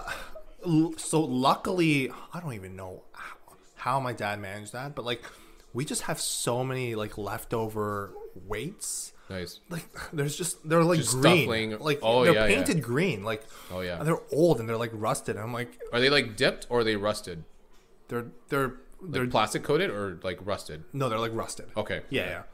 And I was like, and I knew we had these weights like years back, but I like just tossed them away because Yeah. I'm like, we're not gonna use it. Buried We have under a some, gym. like, boxes, perhaps. Yeah, Yeah. exactly. We have a gym. Like we can just go there. Like why make a home gym when we can just go to the gym? Yeah. Yeah. COVID hit. I'm like, oh my god, I'm so glad we have these weights. We like brought them all out. Like I'm still kind of thinking about repainting them, but like I don't even know if that's worth the time and effort. But no, like without those, like I don't even think this would be. I wouldn't even be working out. Like Yeah. I think it'd be so much tougher. I'd have the resistance bands, but like you said, you can't use them every day. Like It's You like, could. You definitely can. I mean, you but can, but like you want some variety in your workout. Yeah. Like it's gonna be so boring. Like you're not gonna like. So I think that's where like, yeah, I think that's just where like the handstands come in. Like you just kind of work out, do your thing, do a handstand, like see how long you can hold it, and then kind of go back to your workout. I think it begins with a risk. So It does, yeah. I commend you for taking that risk. Thank you. And again, it's going to pay off. It has definitely paid off. I don't know if there's a specific like physique or like structure or like body that you had in mind, but I can tell that you're evolving. You're getting stronger for sure. Yeah. So just keep progressing. I'm hoping to be cello size. That's tough, man. But if not, I'll still for Mark That's size. tough. Mark size is like fine with me, but the real goal is the cello size. Yeah. Oh, he's gonna hate so much on this. He's gonna hate so much. But yeah, like I don't know. It's always like a journey. Like and like all these different projects I've done over the years. Like it's like it just takes. I hate and I love the fact that I'm stubborn. Like I love it because I've gotten all these things done because I was too stubborn and I didn't give up. But then I also feel like, what if it's like not an attainable goal? Like what if I'm like super obsessive about this and I just can't get it? And like I always and then question that will like fuel you to go even more and go even deeper into the hole. Exactly. And like I don't know if that's necessarily healthy for me because like I'll go as far as it will take me. Like I will go like, and I know triathlons You've got is on my list, and then, like I want to like do it. Like it bothers me that I can't, and I definitely want to do it. But it's like I'm like, is this where the fine line is? Like, do I really want to like swim, or like what if I drown? Like I don't know. Like there's so many possibilities. Like what if I'm like over obsessing about this? I don't think you're over obsessing because again, you've got 2 of them down. So you've got 2 out of 3 down. Yeah. That's not even a question. But swimming's the hardest one, I feel. So that's what I mean. Yeah, okay. So let's say maybe running might be physically probably the hardest on you because it takes a little more pounding. It's a little more of a grind. And for the bike, I could be wrong, but of the 3, the bike is probably the simplest. Absolutely. I would say that the swimming is, a different type of strength that you'll have to obviously attain and that skill that you have to attain. But I think running is the most deteriorating to the body. So like you've got 2 of the 3 down, like the running history will come back and you'll kind of get that back. But I think as far as the swim is concerned, I don't want to push you into a hole that you don't want to go. However, I think it's totally attainable for you. Okay. And as long as you're definitely as stubborn as I think you are, you'll hit it. It won't be an issue. Like I think you'll be perfectly fine. Would you ever run a marathon? Or I have thought about it. Okay. As I get older, whatever. Like it's pretty low risk. Like it's hard on your knees for sure. Yes. Yeah. like I definitely developed some kind of like runner's knee from running so much, but like I would still consider that like pretty low risk. Like you're not like gonna break a bone or anything. So I view running in a very special way. Okay. Running for me is very complicated. Okay. I love running. I loved running from a long time ago. I think it's probably the best way to develop your cardio system and just general leg strength. However, it's very damaging. So I think as a 33-year-old guy now, I am just looking for sustainability. What can I sustain? What will keep me healthy? What will keep me strong? And that is it. Like, I'm not looking for something that will bring me and deteriorate me from this point now. So I'm using running as a means to create that variety that you talk about. So like, I'll bike, I'll elliptical, I'll run. I would love rowing because it's very low impact, but unfortunately a lot of rowing machines are closed right now. So I use running as a means to like create variety, but I know that it's damaging. So I don't want to go down that hole of like running a marathon.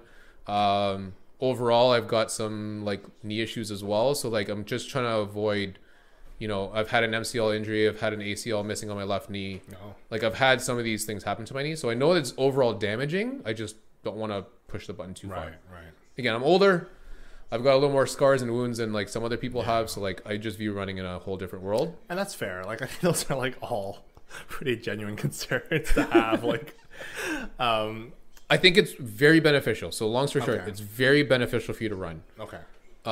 There's a lot of precautions that everyone that wants to take up running, you need to think about. So first off, how are you going to recover? Like your muscles, you're going to encounter a lot of these pains as you keep progressing in running. How are you going to actually manage those?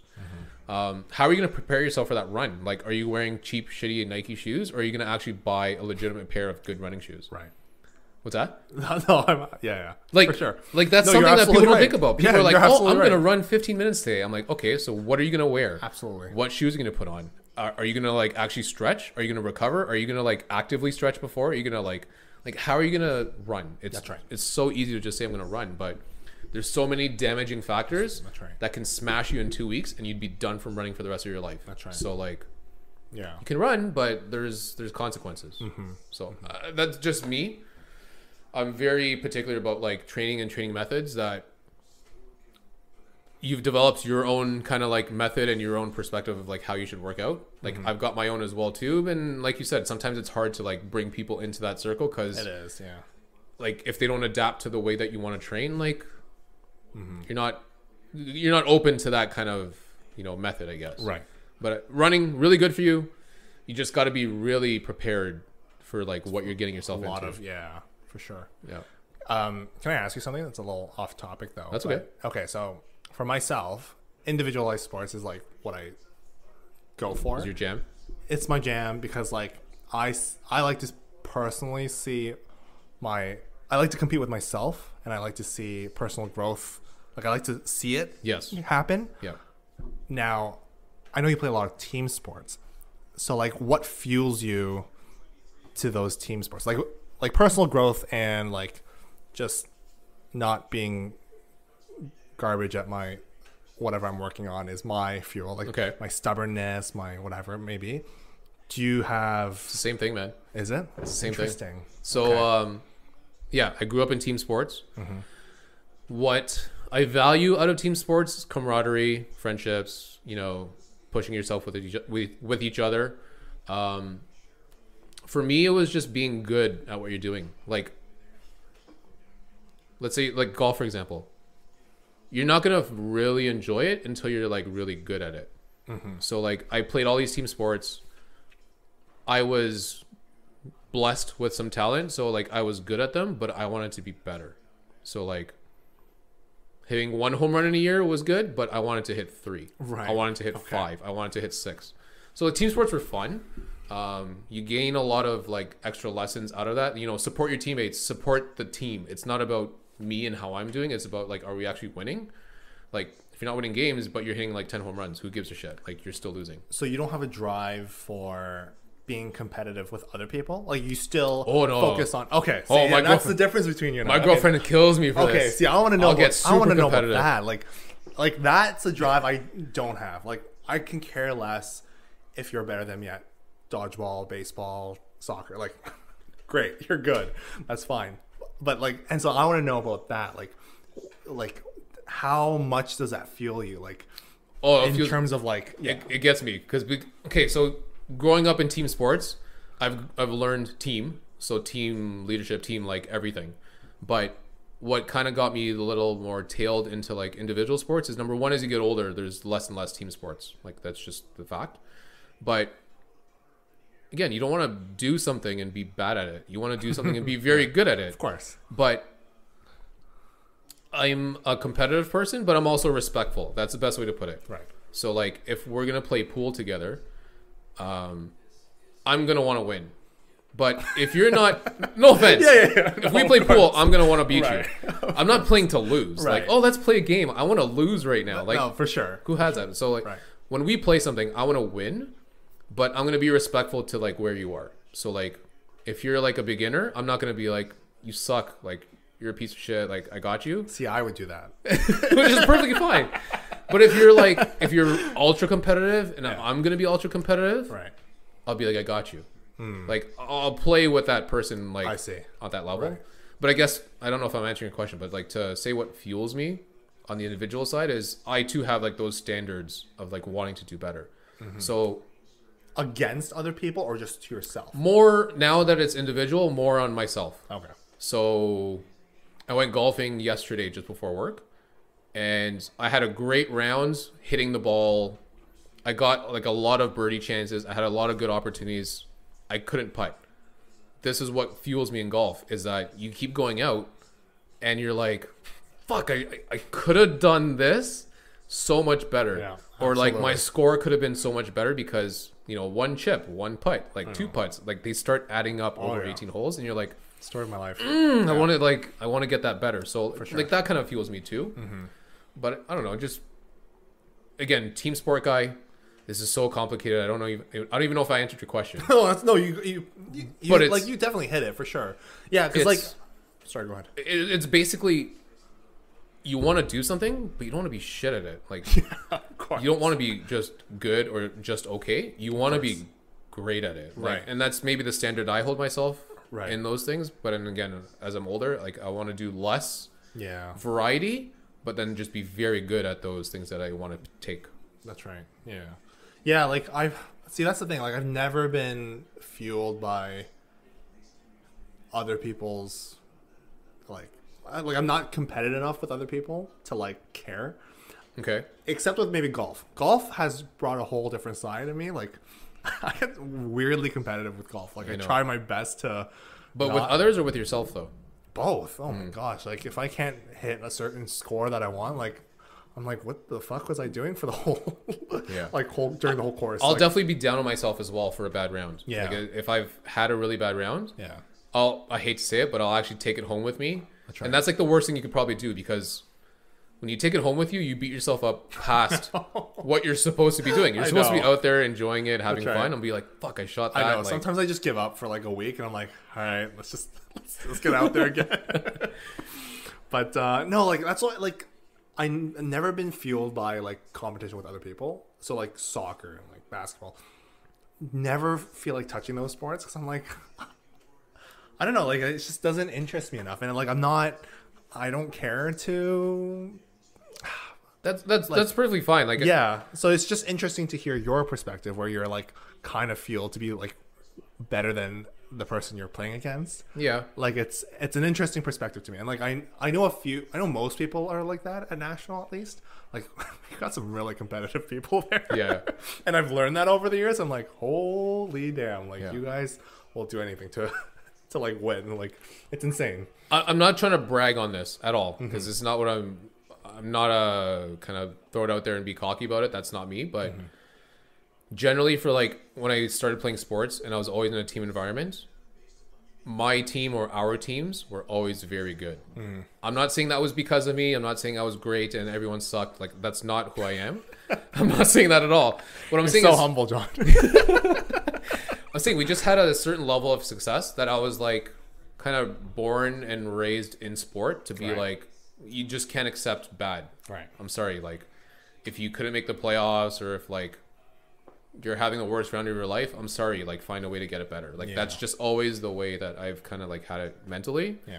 And then I think it just kind of carried into like either golf or like training or like, Does that carry into your like personal life? I hope not. But my girlfriend will kind of tell me that or not. Has that carried in my personal life? Like work and like just I don't know, like Maybe. Okay. Probably has. Yeah, it probably has, to be honest. yeah. But again, why do something mediocre, to be honest? That's Like, true.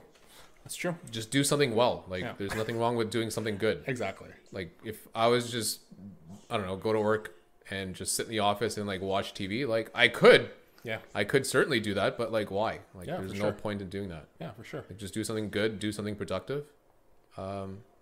Yeah. I don't know, maybe it has. You know what? To think of it, I've never even thought of it, but it definitely has.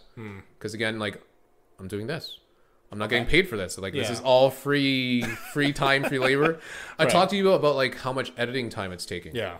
But I'm doing this because, like, number one, obviously I enjoy it. But number two, it's like it could be a means to like, you know, do something better for myself. Yeah. Absolutely. So yeah. No. Yeah, and to some degree it has. Yeah, to some degree it definitely has. I like that. Weird. that. Very Yeah. weird. You know. Yeah. Okay, so we talked about sport, Yeah, gym sorry. activity. Talked about one other thing that we kind of joked about before we started this. How do you value food and my like nutrition? God. Like where do you This is so embarrassing. that's okay, man. This is embarrassing. So I will if you want me to, I'll share with you what I share. I'll share publicly Okay. what I did, and hopefully it'll make you feel better. Okay. So publicly, we talked about this before. Yes, we did. No shame in either of our games. Okay. No shame. Yeah. But we have both been beneficiaries of the McDonald's coupon Oh my book. God, that is like the greatest book to arrive in your mailbox. I don't even know if it comes monthly. So It doesn't. Like, it definitely doesn't. But yeah, like I said, it's literally the only book I've finished this summer. like it's great. Like I've flipped through the pages multiple times. Nice. I've Read many of the pictures. Oh yeah, absolutely. And like I said, like the 2 can dine, 11.98. the 20 chicken McNugget deal. Oh my God, John. Holy. Yeah. So I'm not gonna lie, I definitely have as well myself. Yeah. I kind of look at those food things in perspective of where I'm at. So like right now, to be honest, if I look at myself, I'm really struggling with like time. What do you mean? So as most recent as you know, like we've obviously extended hours at work. So normally when I've gotten home at like 7:30, 8 o'clock, I don't know if you know, but I do fasting every day. So like I'm just having a drink right now. But typically when I eat my meal, it'll be my first of the day at like 7:30 or 8 o'clock at night, sometimes earlier. But now because I'm closing at the store, I'm getting home at like 10:30. Oh wow. Okay. So it's like that window of like time where I normally eat is getting like pushed. Right. And like I'm just trying to find like that balance of time of like doing this, going to work. Am I like meal prepping and like bringing lunch to work, which I'm not doing right now. So like I'm not gonna lie, my time is really shit right now. I'm not doing any good time management skills right now. I'm doing actually very poor. Right. And it's reflecting. So Can I ask? So this is someone who doesn't do any research. Can I ask what the benefits of intermittent fasting is? So for my body and kind of what I have some rheumatoid arthritis, psoriasis that I deal with. And then obviously on the personal level, which I don't really share with a lot of people, like there is some mental health side to that as well too. Like I'm visually conscious about the way I'm perceived to other people. Oh, interesting. Okay. So it's a slightly rare skin condition, but it can show visibly if you don't treat it. Okay. I choose not to be on Western medicine because I think it's bullshit, and I think fucking doctors make a goddamn fucking living off of you know writing prescriptions to people. So fuck you to everyone. But I think that there's kind of a more natural way to like heal your body, and I dabbled into the bodybuilding world. I wanted to like gain a lot of muscle. I was fat before, but like I wanted to lose a lot of weight. But it was always a perception out there that you need to eat every 3 hours. And it was like, oh, you need to like keep your metabolism up. You need to like keep your body fueled. And I'm like, okay, so like maybe just keep stuffing my face every 3 hours. Right. And I was like ridiculous with meal prep. And I was like, I'm cooking all this food and bringing like 4 lunch boxes to work. This is so like unnecessary. Right. It's also taking up a lot of time in my life because I'm like cooking so much food. I'm like, Right. am A I lot of doing money this? too. Yeah. And I was like, am I doing this right? And like, what am I doing here? But I just kept, I was like, oh, I need to fuel myself. Keep eating every 3 hours. And for me, the rheumatoid arthritis kind of like got worse as time kept going. Psoriasis kept getting worse as time kept going. And perhaps it was maybe food choices, but I wanted to like, I'm very experimental when it comes to like things. So if someone says your skin could improve, you know, with time restricted and intermittent fasting, try it. So I was like, you know what, I'm going to fucking try it. So I went from eating 3 hours every day from like 6, 9 a.m., 12 p.m., 3 p.m. to like, you know, I'm not going to have a meal until like 4 o'clock, 5 o'clock. Oh, interesting. Okay. But I was never the one that needed to wake up and like put food in my mouth. I was just doing it unconsciously. I was like, oh, let me just stuff food in my face. Like it was never intentional. Right. So overall, the reason why I fast is because it gives your body, your stomach, your gut health, a chance to breathe, like a chance to have a break, where it can start working on some of the other ailments that your body has. Okay. Whereas if you keep feeding it every 3 hours, it's working on the food that you have. And And then if you don't clear that, you're still working on the food that you had before. Right. So it's like you're constantly giving your body calories that it doesn't need when your body is more than capable of working without calories. I see. Okay. So for me, it allows my body to just focus on other things it needs to. Give my stomach, just a nice, good breather. And again, it's 4:30 right now. I don't need to eat. Like, I'm not hungry. Like, why am I just gonna like put chicken, eggs, right. like, why am I gonna stuff food into my face when Right. I don't feel I need it? Right. So time wise, what does your day look like? Like, when do you start eating? Like, what do you? I will wake up. Ugh. Like I said, I'm awful at time management right now. Okay. So I'll wake up, give or take 9 o'clock every day, because you know me, I like closing at the store. So like I'll wake up at 9 Fair. in the morning, and I won't typically eat until like 8 p.m., 6, 7, 8 p.m. Okay. And then some nights I'll go late eating, so I'll eat late as late as like 11. Okay. But then that's it. Like I'll eat in that small window for 5 hours and then Right. stop. Oh. So from like, let's call it 6 p.m. to 11 p.m. is when I'll kind of eat, and then Right. after that, none. So like, Okay. no lunch, no breakfast. Yeah. Don't need it. Holy. And yeah, man, like, you see me right now, like, I'm not sleepy. I've got plenty of energy. I've got nothing wrong with me right now. I'm not Right. starving, but like it's 4:30. Yeah. Been up since. Oh, I slept in today, but whatever. Again, like, Yeah. do what for me. Again, it's do what is best for you. So if that means breakfast, lunch, dinner, snacks in between, Right. and a snack at night before you go to bed, sure, like that's maybe it works for you. But for me, it's keeping it in a tight window, and the tighter the window, almost the better for me. Interesting. Okay. But again, that's like the experimental side that I have. Right. Right. I just stuff my face whenever whenever the time comes. I don't know. I'm like such a pig. I also enjoy eating a lot too. So like, I'm just waiting for lunchtime to come around, and I'm like, oh, well, time to stuff my face again. So I'll just either like just look for something or just buy out or whatever. But yeah, I have like a terrible, terrible diet. Like, I think that's my weakness in all this. I think what comes out of it though, it comes down to like what you value out of all of this. So if you value 6-pack abs and like fucking lean cut muscles and like having your veins show on your arms, Right. okay, so then have go to. on your chicken breast and your broccoli and like stay way Right. stay way fucking away from me. Like I don't want to do anything with you. Right. But if you're willing to live a little, Yeah. and obviously I think the way that we would kind of indulge sometimes, like you live a little. Who gives a shit? Like yeah. I have this perspective that you're on this earth for only so long now. I used to agree. be in the chicken breast and broccoli world. Right. I was like, why am I eating chicken breast and broccoli for like fucking 3 weeks straight? And I've seen this plain ass chicken breast that's been baked in like its own juices. That's Right. so bland. Yeah. I'm like, you know what? Fuck it. I'm gonna have some fries if I want to. I don't give a shit. Honestly, I'm like a sucker for fries. Oh man. Honestly, don't tell this to like the national sports people, but if they bribe me with fries to take one of their It's yours? shifts, I Interesting. Well, 100%. Listen, man, you don't even work at the store anymore, guy. I know that's true. Shut up. They might just give me some fries anyway. But fries is your game. Fries is my weakness. Oh Yeah. my god, like in any shape or form, like just fries. Oh, I don't know what it is. Like, It's all and good, I guess man. it's like for most people too.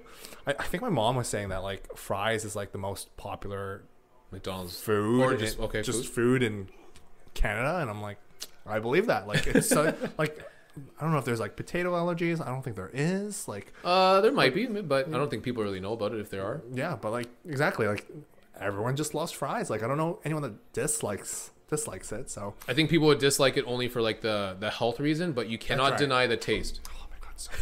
It's so good once Just they hit thinking your about lips. it, like I'm honestly gonna reopen that McDonald's coupon book as soon as we're done, and just maybe go for a little visit.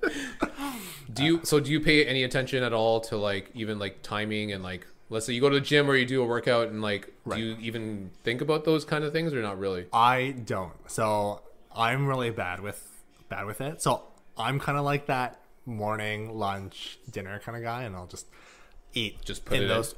But here's my problem. Like even when I'm hungry, I'll try I won't eat because like if I'm busy or if I'm at work or like whatever it may be, like I'll like I won't prioritize food. Like, Okay. I'm too busy to even think about. Just gonna keep eating going. anyways. I'm just gonna keep going. Yeah. Yeah. And I just tell myself, oh, I'll just eat later. And like, it's not a main focus for me. But when I do eat, I stuff my face. You like, go down. I like eat as much as I can. Like, it's so poorly done. Like, I'm so embarrassed to like even mention it. But like, yeah, it's just like there's no routine. There's no structure to it. The only thing I do is like the most basic thing, which is like I'll work out and then I'll have like protein powder at the end of my workout. Okay. But beyond that, like, I'll just eat whenever I want and then call it a day. Like, To be honest though, like again, you look fairly lean. Like you're not. you. Yeah. No offense, you're not like over. I mean, by BMI standards, which is so bullshit, by the way. You might be overweight based on like height and like Right. muscle. Right. But by any means, you're fairly lean. You're fairly muscular. So Thank you. I'm not saying you can live on a McDonald's diet for the rest of your life. of course not. But I think you're learning, and then I think this is something that I learned is you can put in the work. That's perfectly fine. It's easy to go do a workout. You can go on the bike. You can get on a run in, but you can indulge as long as you understand and know that you're putting in work. So if you're just indulging and you're not putting in the work, then you're obviously creating a deficit for yourself. You're going to start putting on weight. Like That's right. It's unreal. It's going to happen. That's right. But if you work out, if you exercise, if you keep your body, moving and you're actually burning those calories, then you can definitely indulge and take some food in. Like, Yeah, like honestly, like my workout schedule is like completely ingrained in my life. Like I don't think I could ever drop that. It's just like I feel weird if I don't work out, even if it's something little. Like, and if I'm too busy to even work out, I'll just do like, I don't know, like a few push-ups or Find something. something to do. Yeah, like anything. Like I'll go for a walk. Like anything will do. Yeah. But when it comes to meals, I'm like, whatever. Like if I skip a meal or two, like, and just like grab like, I don't know, like a quick snack or something, like I'll do it. But meals and like food has never been a top priority for me. So when I do see people that are like meal prepping and like getting all these things ready for themselves, I'm like, wow, you guys are insane. Like yeah, like the amount of money you're spending, like the amount of time you're spending, like that's crazy. Like I honestly like respect that. It's just like there's cool. Like there's a whole different world to it. So yeah. like I can give you a little bit of perspective as kind of like how I view it. Man, I say a little bit of perspective, but I can go like fucking all day with this. Go for it. But okay, so meal prepping, I think is absolutely important. Okay.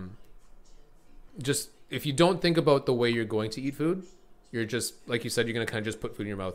And I do it as well. I'm not saying that you're bad for doing it. I'm gonna admit on this podcast that I had a toucan dine for $11.98 for myself after work. Don't laugh. Don't judge at this. But guess what my choice of meal was? My choice of combo. Okay. I'm going to say McChicken. And I got two of them. I didn't get one of them. I didn't do like a mix of two. Okay. I got one sandwich twice because it's a toucan, right? So you got the same sandwich twice. Yeah. Okay. So as a toucan dine, I got both for me, but they were the same sandwich. Okay. Well, I'm gonna guess drink first because you look like a Sprite type of guy. No, you know what? I can't. What? I don't fuck with sugar anymore. Interesting. Okay. So I don't fuck with sugar. Okay. So were we talking like Diet Coke? I had to do a Diet Coke. Okay. Fair. Diet Coke. I don't really see you as a Coke guy though. I'm just. Again, so when you get to that point where like you're doing something shitty, you just do something shitty all the way. Fair enough. I appreciate that. I just don't fuck with sugar, so I don't like fucking with sugar very much. So like if it was Diet Coke and regular Coke, it's Diet Coke all day. Okay. I want to say fish fillet. Bang! You nailed it, man. Yes. Fish fillet is my jam, man. Oh my god. I said the most controversial thing in my baseball group. Fish fillet, top fast food sandwich, like top 3. That is pretty controversial. Top 3. I'm sorry. That is pretty controversial. Like it's good. I'll give you that. Top 3. And this is coming from someone who has a family business in this, man. You better know that fish fillet is at the top. You better know. I mean, it's good. I'll admit that, but okay, fair enough. Okay. So I'm gonna sound like such an idiot like this, but the steamed bun that you get, with like the tartar sauce and just the fish, phenomenal, phenomenal, absolutely phenomenal. Oh man, no other sandwich out there can top that for me. I could be wrong. See, fast food, right? Fast food wise. See, I'm more of a Big Mac guy. Like I'll go 2 Big Macs, any day. Like, Wow. I don't know what that mayonnaise sauce is. Like, it's The mac sauce, man. Oh my god, it's so good. Did you ever watch Super Size Me? I have, but you ever a see long time ago. Do you remember that Big Mac guy? Oh yeah, that guy Yeah. that ate McDonald's every single day. Not only ate McDonald's, but he had a Big Mac every day. At least one Big Mac. right. Yeah, that's that's gonna be you. I'm not gonna complain. Yeah, I hope that's me. Yeah. Okay, so yeah, general perspective of food. Oh, Jesus, where the fuck was I going with this? Meal prepping. Yeah, meal prepping, absolutely necessary. And then we got into McDonald's because you were saying that you can sometimes fall into like that. Indulge. Yeah. Thank you, yeah. So, we talked about this beforehand before we got on the podcast. I talked about my Whoop, and I think what's kind of interesting about it, and they're starting to advertise for it now recently, which is kind of cool. But oh man, my general perspective of my body is like you would only know so much about yourself, correct? Like you can only know how you feel. That's right. That is of course, it. yeah. So I only know how I felt, but I have now this stupid thing on my wrist that I'm fucking paying monthly for, that I'm so attached to, that I pay so much time and attention to, Right. because I only knew how I felt to a certain degree, but I didn't know how my body was actually doing. So now that I have it, it'll tell me how I'm doing. Again, you only know how you feel. Right. Oh, that's right. That's right. We're talking about Whoop. I only know how I feel, but this is giving me perspective as to how my body's doing. And again, I've got some kind of situations going on. I kind of know that my body is a specific way, so I do things as a very specific way so that my body has a chance to rest. My body has a chance to recover. So if, for example, I had those fish fillet meals, that brought down my number significantly. That actually gave me my worst number I've ever had since having this app. Out of a score of 100, again, I know multiple measures in each of like the branches that get me that number, but I got an 8% that day. So that tells me that obviously the fish fillet meals hit me in a really hard way. So as good as I think they are, Right. it's not very good for me, and that's just known. Right. Like if you were to eat 2 fries, 2 fish fillets, and a drink, like it's probably not the best for you. That's right. So I've got this because it tells you more than what you think your body really is. So if you wake up in the morning, you feel great. Like yesterday when I woke up after those meals, I felt phenomenal. But it was telling me that my body was not ready to like take on the strain that day. So I was like, you know what? So I'm gonna play cool today. So yeah, like you only know how you feel. That's all you know. You don't know anything else other than that. You just know how you feel that day. And sometimes that's deceiving. Sometimes it could lead you to say, like, you remember how you were like marathon running? Yeah. Your body might have been telling you like, don't run anymore today. Right. But you wouldn't know that unless you had something to like say, stop going today. That's right. So to some degree, I'm just looking for a way to, talk about that competitive spirit and like just being like, what fuels you? What fuels me is doing the right thing when my body needs it. That's it. Right now, again, I'm older. I'm 33. Like, you do what you can when your body tells you that you're ready to do it. Like, and you need to lead up to those things to prep your body to do those things. Right. And what kind of makes me, I guess, kind of fueled and kind of what makes me happy is I see guys that are 21, 22, 23 at the gym that are like ripped, cut, that think they're strong, but they have their perception that they're strong because they've got all these muscles. That's right. But I can smash them any day.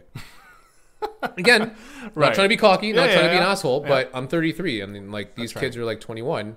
If I can keep up with these guys, like that's impressive. That's impressive, yeah, for sure. So absolutely. I look to be good at those things only when I've prepped my body to those certain times, and then again, you can only do so much as you feel. That's right. But sometimes that feeling is deceptive. Like, do you ever get like overloaded with what your Whoop is telling you? No. With information? Okay. No. So it's really simple. Again, I'm not trying to shit on Fitbits and Apple Watches. Really? Although I have. Really? Yeah, I was going to say. No, I have. Do I get overwhelmed with the information? No. I understand the information extremely, extremely well now. But again, it comes down to like what you want out of this. Like for me, I want sustainable health. I want to get stronger. I I want to be good at the sports that I'm doing. And yeah, you get older, you just got to be smarter about it. You can't, for me, I can't go running 20 minutes today, 20 minutes tomorrow, 20 minutes the next day. Yeah, of course. Like it's just physically not possible. And for the young guys that are out there that are like trying to work out at the gym, get stronger, like 100% kudos to you, because it takes work to get strong. So like there's no cheating it. Like you're all doing it correctly. That's right. But I just want to do it smart. Like I don't want to be stupid about it. Like I'm trying to play about it. I want to be very efficient about it, That's basically. Right. So I guess that's kind of my view of it. But again, food wise, I'm willing to pay that price. I'm 100% willing to pay that price. I'm not gonna lie. I had some pie the other day, man. Sweet tooth. I got a sweet tooth. Oh, do you actually? Yeah, I got a significant sweet tooth. So see, I'm not huge on snacks. Like as bad as I eat, I'm just not a huge snacker. Snack or just like sweet, even Everything. both. Everything. I don't need, like, my only real addiction is coffee. Nice. And I'm sure you've seen me many Yeah. times with Oh, the yeah. coffee Walking in out my with the hand. coffee. Absolutely. Always. Like, even to a party, I'll never like really drink. Yeah. But I will You have a coffee. coffee? I'll have a coffee in my hand. Nice. Absolutely. But that's interesting. Yeah, I've heard a lot of people doing intermittent fasting, but I never, obviously because I don't look up on it, but like everyone's like all about it. Like I think it comes down to the benefit for what it does for each individual, and it's not for everybody. Trust me, it's definitely not for everybody. Yeah. You know, my girlfriend gets really hangry as soon as she wakes up, so she needs to like have breakfast. Same. And if that's the case, like Yeah. go for it, man. I'm not arguing that you can't have breakfast. Right. Like you can definitely have breakfast, but this is the way that I'm going to like operate. It's just interesting that you can like even it's interesting that you can operate without eating. like that baffles me. Like it's crazy. So like not even just operate, but like this morning did a workout. Like I'm not starving right now. Like, how? But again, everyone's different. Oh my gosh. So everyone's different in their experience with it. I'm not saying my solution is a solution for everybody. So like anyone that's listened to this, intermittent fasting is not the solution for everybody, but it's a solution for me. I think I would lose my temper with my kids if I just didn't eat breakfast in the morning. I would lose my shit. That might even be beneficial, maybe. maybe if we see it that way, yeah. But okay, that's interesting. Everyone's got their own, I guess, kind of way to get there. It's just mine's a little more complex. When did you start intermittent fasting? Probably, oh my god, probably about 2-ish, maybe 3-ish years now. And then as soon as you did it, you were like, "This is it. This is for me." Or did it take some time to like be like, "Oh, maybe it doesn't work for me. Maybe it works for me." The way a lot of people kind of see it as fasting is, I don't know, do you know what the windows and how the timing works? No idea. So they basically say, give your body 2 to 1 in rest. Okay. Which means out of 24 hours in a day, you break it up 3 windows. Okay. You're eating within 8 hours. Okay. And you're resting for 16. Oh, okay. So your 8 hours could be 9 o'clock in the morning and 5 o'clock at night or in the afternoon. That's 8 hours. You just can't eat before and you can't eat afterwards. Okay. So some people just on that alone will feel a massive benefit because they're not going to sleep and they're not having to like process food. Whereas if you ate at 11 o'clock at night, you're still processing food and your body's trying to like recover. But you sleep better. When you eat before you go to sleep? Yeah. You don't actually. What? You don't. I'm like passed out. So I made 2 ramyuns yesterday at like 11:30 and I just passed out. Nice. Yeah. Oh man, I can go down such a deep rabbit hole, but in a good way or in a bad way? In a bad way. So like, I know a lot about, I guess, how the body is recovering, what triggers the body to recover it, right, and how you need to like continue to like push that together. So like, if you're eating before bed, whenever I eat before bed, typically my numbers kind of drop. If you think of it, it just makes perfect sense. Like if you had ramen, bowl of cereal, like I have sometimes some Filipino desserts, like whatever. Yeah. If you have food before you go to sleep, your body's working on the food. Your body's not working on the rest and recovery your body needs. I see. Okay. It will work on your recovery, but Right. it has less time because it's working on like processing the calorie, processing, the protein, the carbohydrates that you moved. Right. And all of those calories you consumed are going into like those storage systems to like say, all right, so instead of being asleep at 2 a.m., now I'm ready to start sleeping. My body's ready to turn off. Right. So if you think you're in bed for 7 hours, you're not sleeping for really 7 hours. You're sleeping for like 4.5, 5. Oh, interesting. So I guess efficiency wise, I've learned through Whoop that obviously you need to think about sleep significantly, whereas I never thought about sleep. I was like, I'm just gonna sleep. I'm gonna stay in bed for 6 hours, and that would be enough. Are you a light sleeper? I'm typically a heavy sleeper. Oh, okay. Typically. Okay. But your body, just whether or not you're working 9 to 5 or you're working out a lot, like your body needs to recover. That's right. It just physically needs to recover, and it does most of it when you're sleeping. Right. And if you don't sleep, I mean, then you're not really recovering. So Right. like, if people think they're making like physical gains at the gym, you're not making physical gains at the gym. You're doing it in your bed. Right. You're sleeping. I see. So So the main takeaway is that don't have a "two can dine" coupon at 11:30 at night. no, well, that smashed me. I'm not gonna lie. So my 2 can dine came at 9:40ish. Okay. And I think I tried to go to sleep early that night. Right. For like 11. Right. And it smashed me. So like, don't do it before bed. Don't do it before bed. But honestly, enjoy food. Oh yeah. 100%. First off, you're still young, so like that's not even something you have to worry about. Just first off, enjoy food for what it is.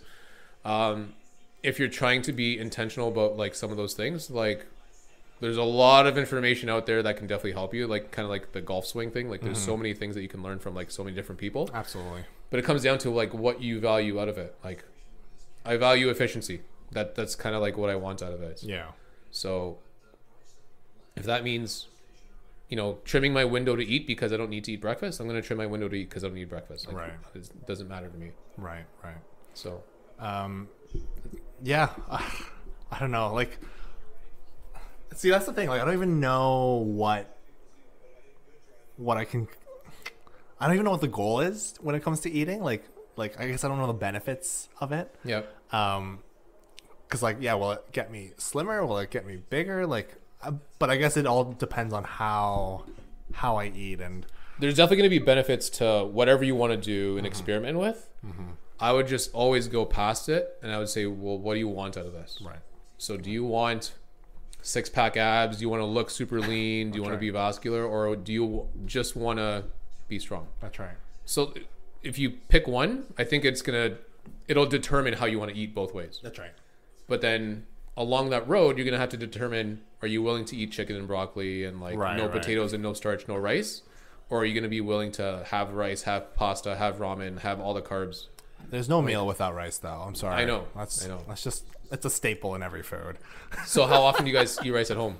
I eat rice every day. Like, Nice. Other than my like McDonald's like coupon book days, like majority of it is just rice. It's part of your diet though. Yeah. As Asians, that's what we do. Like obviously got rice bags there. Which is fine. My dad has like 15 bags of rice like waiting. Yeah, us too. Like Yeah. we have like a rice dispenser. Like You have an actual dispenser? Yeah. We have a pail. oh, We pour all of interesting. it Okay, and we yeah, just yeah. like scoop out in cups. Yeah, that's classic. Do you guys have the old school like white rice cooker? Yeah, of course. you fill up to the line? absolutely. Oh yeah, absolutely. Do you Well, ours is we have two. That's how efficient we are. We have two rice cookers. because when the first one's empty, you have another batch of rice ready to go. That's exactly it. Yeah, one just keeps the rice warm, and the other one is like some like new age high tech rice cooker. They're not cheap, man. Like No, they're not. so They're not expensive. cheap. Holy Is yours a moly. tiger one? No, ours is Cuckoo. Okay. Kaku. I don't know. It's a Korean brand. But it was like $800. It's just so expensive. Yeah. But I do have to start watching my diet or like my eating habits because I have noticed that my metabolism has slowed down. So I am like gaining weight. Like It it will doesn't happen look as you like get it. older. Yeah. It will happen as you get older, so don't worry. So it's not terrible, like, but I do see it. Like it's just I'm not burning as much as I used to. So I do have to watch what goes into my So I'm gonna have to start cutting down on those McDonald's coupon books. Comes down to, I guess, what you want, man. Yeah. Honestly, it sounds weird that I indulge in those things, but again, I'm 33. I think times, I don't want to say limited. I'm not dying when I'm 45. Knock on wood. Yeah. But again, you just want to kind of enjoy yourself. Just don't want to put all of those restrictions on yourself and say, I can't have this, I can't do that, I don't want to do this. Like, Yeah. you can still live. Yeah. There's nothing wrong with that. Yeah. Just enjoy yourself, enjoy your life, enjoy some food. And I always see that in you too. Like you always have something barbecuing in your. Nah. I swear, this summer you had like a whole. Oh man. Come on. No, to be honest, we Compared only to had the one average barbecue this year. person? Really? Yeah, because I swear, you're always like cooking up some kind of like ribs or chicken wings or. Oh yeah, okay. As far as I thought you meant barbecuing. Barbecuing, we haven't barbecued because our grill's been like on the fritz this year. Mm-hmm. But food wise, yeah, me and my girlfriend absolutely love food. Okay, if we have to eat out, like we'll eat out. It's not a big deal. But we also like cooking, so like Right. it's all in. Okay.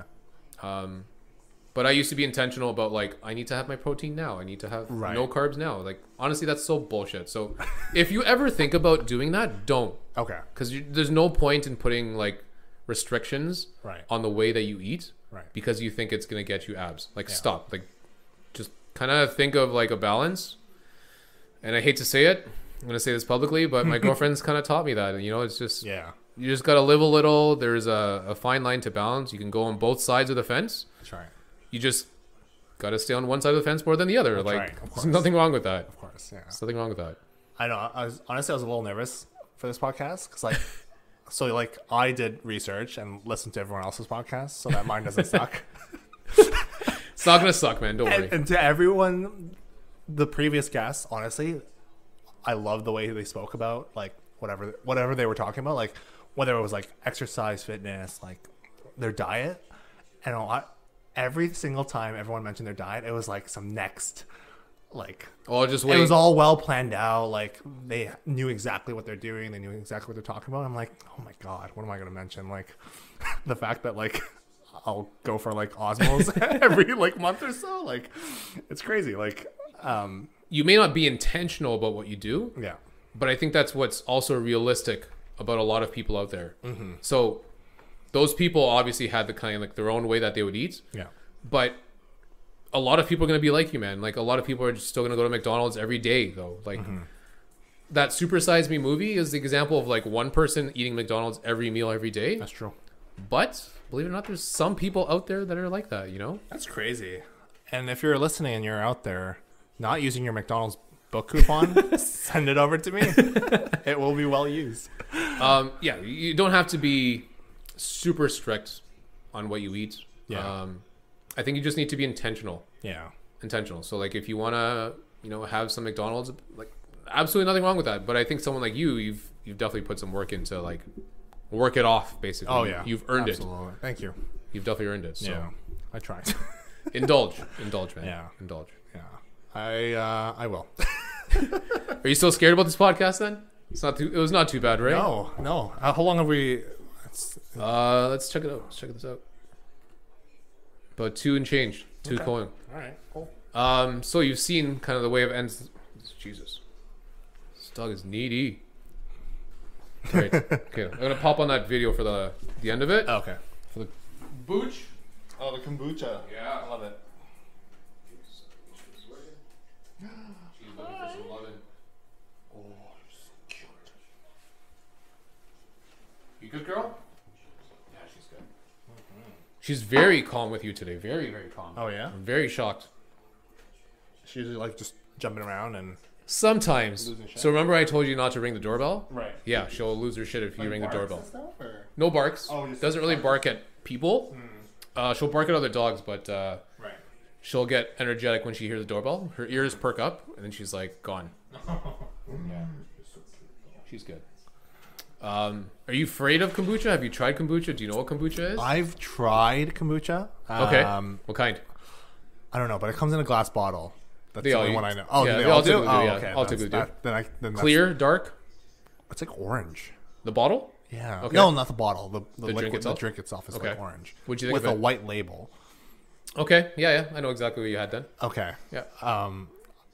and that's kind of odd that I know exactly what you had. But I know okay. exactly what It's you at had. Costco. They sell it in like The 6-pack. 6. Yeah, I You got you, it. man. You got it. I got That's you. the one. Yeah. I've dabbled in tons of kombucha, man. Okay. Yeah. That's it. That's So what do you think of it? What do you think of it at all? Like, I wasn't a fan. I was like, what is this thing? what was the flavor?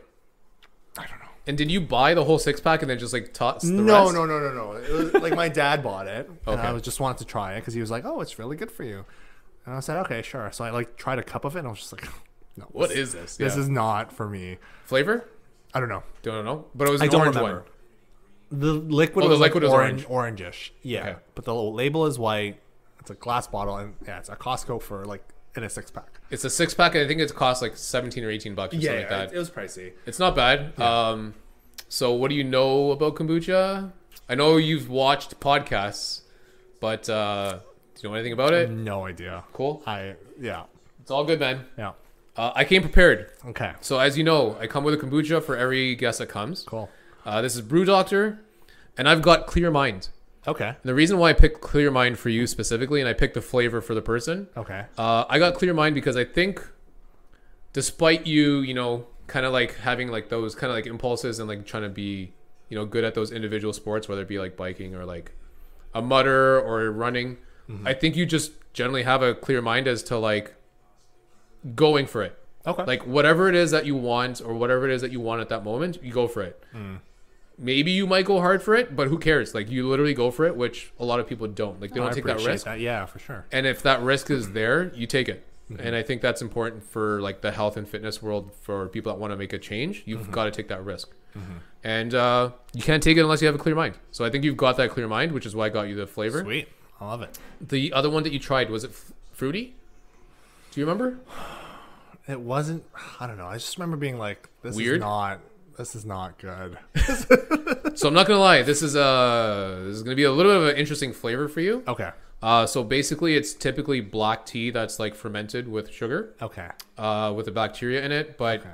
it has a bacteria in it, but it's not with black tea. So this one Right. has green tea, sage, rosemary, and Right. mint. Right. It's I do remember that in one of your podcasts that I was listening to, you flip it, tap the bacteria, yeah, move it around, shake it up. Yeah, I do remember that. So there is some active bacteria culture in here. It's basically like having a yogurt in a drink. Okay. Yogurt has active bacteria cultures, which is what makes it good and beneficial for your stomach. Right. So this also has some of it. You're not allergic to anything, are you? I'm not. I'm good. So it does have the same active bacteria cultures. It's very natural. A lot of antioxidants, a lot of good enzymes in it. I don't know. I hope you like it, man. To be honest, Colleen mentioned it. I don't know if you heard about it, but are you much of a drinker? Not terrible. No, not too much. Okay, like an alcoholic drinker? No. Oh, okay. Because Just she like a social drinker, okay. I'd say. I think she's more of like a. I don't know her too well, but I think she's more of like a party kind of. drinker. Okay, fair enough. So I don't know if you're a party drinker, but if you let this ferment quite a bit, it becomes alcoholic. Actually, Yeah. that's pretty sick. So if you want to stash some of these, I want to say thank you for coming to the podcast, man. It thanks takes a for lot of having me. balls for someone to kind of talk about some of the things that you've talked about. Again, appreciate that. I commend you for your accomplishments. Your marathon and your half marathon that your parents didn't commend you for, I do commend for you. Thank you. So I apologize. Finally, after all these years. So cheers, man. Yeah, cheers. Hope you enjoy. Thank you. Let me know what you think. It's kind of a weird flavor, but it's crisp. It's crisp. It's interesting. It's weird, right? A little. Herbal, almost. It doesn't taste as bad as the Costco one. Okay. I felt the Costco one was too carbonated. Is it carbonated usually? So it's not okay. So look, if you think of bubbly and like Perrier, all of those are intentionally carbonated. This is not. So this, as part of the fermenting process, Right. becomes carbonated. Oh, I see. So the more that it ferments, the more it becomes carbonated, basically. Like I wouldn't drink this outside By choice. Like, yeah, like I wouldn't go and buy the bottle, but it's not like It's not the worst. it's not the worst. No, like it's far from the worst. I think the Costco one was worse. Worse. I haven't had a drink in a long time, but this flavor specifically tastes almost like a beer. Yeah, Almost. like I dig it. It's good. You can definitely have the rest of the bottle. If you don't, I'm not going to be offended, man. So don't be afraid. How much is it? So this one, because I'm Asian, was on sale. Nice. But typically, if you buy a bottle, it's like $5. Okay, $5 a bottle. But this one was on sale for $3, so I bought 3. that's pretty good. For how much? For where? So they have it on sale. So I don't know why, but some shoppers have it on sale and some don't. But there's so many flavors of this, man. There you can get fruity. You can get like tea, like if you're into like jasmine tea and like oolong tea, you can get those types of flavors. If you want to get like ginger ale, like a ginger like spike, you get that 100%. Like every single kombucha comes in a ginger. Okay, can I ask, how did you get into kombucha? Because I have to know, because this has been a burning question to me. Because you literally drink kombucha, I'm gonna say every day. No, I don't. You don't. I don't. Okay, so I that's drink my it. own, I drink it often. That's but just I the don't drink it every myth day. that I've conjured in my head. Okay, so Who then told you that, Marcello? no, I just Okay. always see you come in with a kombucha bottle. 'Cause, Like you literally always have one in hand. It's like me and coffee. I wouldn't say like that. I wouldn't say like that. You and coffee is a different yeah, level. It's a really. You and coffee is a different level. You're right. Kombucha. The reason why I asked if Marcello is because remember he's no longer with us. He gave me like 4 big bottles of kombucha. Nice. Yeah, so Nice. I thought he told you that, but maybe no, not. he didn't. How did I start with kombucha? Yeah, like what? Like you could have just like picked it up and been like, "This is it. This is my drink." I'm trying to think of like the very beginning, but I don't know when the very beginning was. All I do remember was I got a bottle the very first time. I don't know where it was. I didn't like it, but I think I had like some shitty flavor. Like I had lavender. I was Okay. like, oh, this is like fucking nasty. Why did I buy this? And I threw it away. Right. But then I think I read somewhere or saw somewhere that it was really good for your gut health. I don't know how long ago this took me, but at the end of the day, a lot of it and a lot of like kind of what I kind of deal with is a little more gut related. So I was like, maybe, you know, something that's beneficial for your gut health. Maybe I'm like omitting something from my diet completely. So like I was thinking of, I used to meal prep a ton, chicken breast, broccoli, rice, sweet potato. Like I used to do like that kind of weird meal prep. Yeah. But I never thought about, are you getting enough vitamins? Are you getting enough like probiotics? Are there enough amino acids in your body? Right. Are there good enzymes like, working for your body to help you like work more efficiently? And it was kind of like a hole maybe that I saw in my diet that I was like, you know what, maybe I can just like have one of these once in a while and just kind of like supplement that in. And it's kind of stuck with me since. I've kind of had just, it sounds weird, just a little bit more of a clear mind when I've had a bottle. Right. Maybe it's because, I'm an advocate for it. I totally get that. That's like me and coffee. Yeah. Yeah. Absolutely. Like just for sure. I don't know how I really started with it. I think I just picked up a bottle and I was like, there's But, a like, lot did of you good benefits for it. Okay, but did you know the benefits prior, or Originally, were you just like, oh, I'm gonna? I didn't dive down deep into the hole, but eventually, the more that I kept reading about some of the benefits of it, it's basically like an old Chinese ancient remedy, basically Right. from way back in the day that kind of started getting a kickback again. So, I think with people having more conscious decisions about their health, like this is one way that you can definitely incorporate that into like your lifestyle. Right. But again, I'm not a hot drink person. I would never drink coffee. I don't like tea. I don't like hot chocolate. Really? I don't like hot drinks. Wait, do you drink coffee? No, Oh my god. I don't touch anything hot. I cringe sometimes at ordering soup. What about the wintertime? Sometimes I'll crave ramen, but that's it. Okay. But I don't like hot drinks, like hot Interesting. liquids. It's nasty. Okay, so I kind of feel you on the hot drink thing, except coffee. Except you have coffee all the time. I know, but coffee is the one exception. Like it could be 40 degrees, and You I still can have have coffee? a nice hot No, coffee in my no, hand. no. I But can't do everything that. else, the soup, I totally get that. Like, I just can't deal with it. Like I sweat so much. Yes, like, exactly. I'm like, I feel like I've ran another marathon like, it's After crazy. drinking one soup. Exactly. So like, I get that. I definitely get that. The funny thing is, not only does the hot drink heat me up, and I'm an easy sweater. I'm not a Same. simple, like I'm not quick, but I'm a easy sweater. Yeah, me too. And so the funny thing is, tonight I'm going for dinner at like this Afghani place. It's not spicy, but even just some of the herbs and the spices that they use makes it like super spicy to me, and I'll start sweating when I eat, and I can't stand it. So like soup, tea, hot chocolate, no, not for me, man. So I appreciate this because this is like my coffee. Right. And I can Like see you said, that. I guess it kind of is my coffee. It 100% is like, like you just want to enjoy a nice drink, like clear your mind, like you're like maybe reading a book or something or getting some work done. Like I'll have this Sure it is. easily every single day. Yeah. Every single day if I could, but just try Wait, not why to have don't you? every day. Yeah. I don't know. I just don't want to pay $5 every day. Okay, yeah. I'm Asian, man. Oh, that's fair. I know. I started brewing my own coffee this year because I There you go. realized I spent so much money. There you go. Yeah.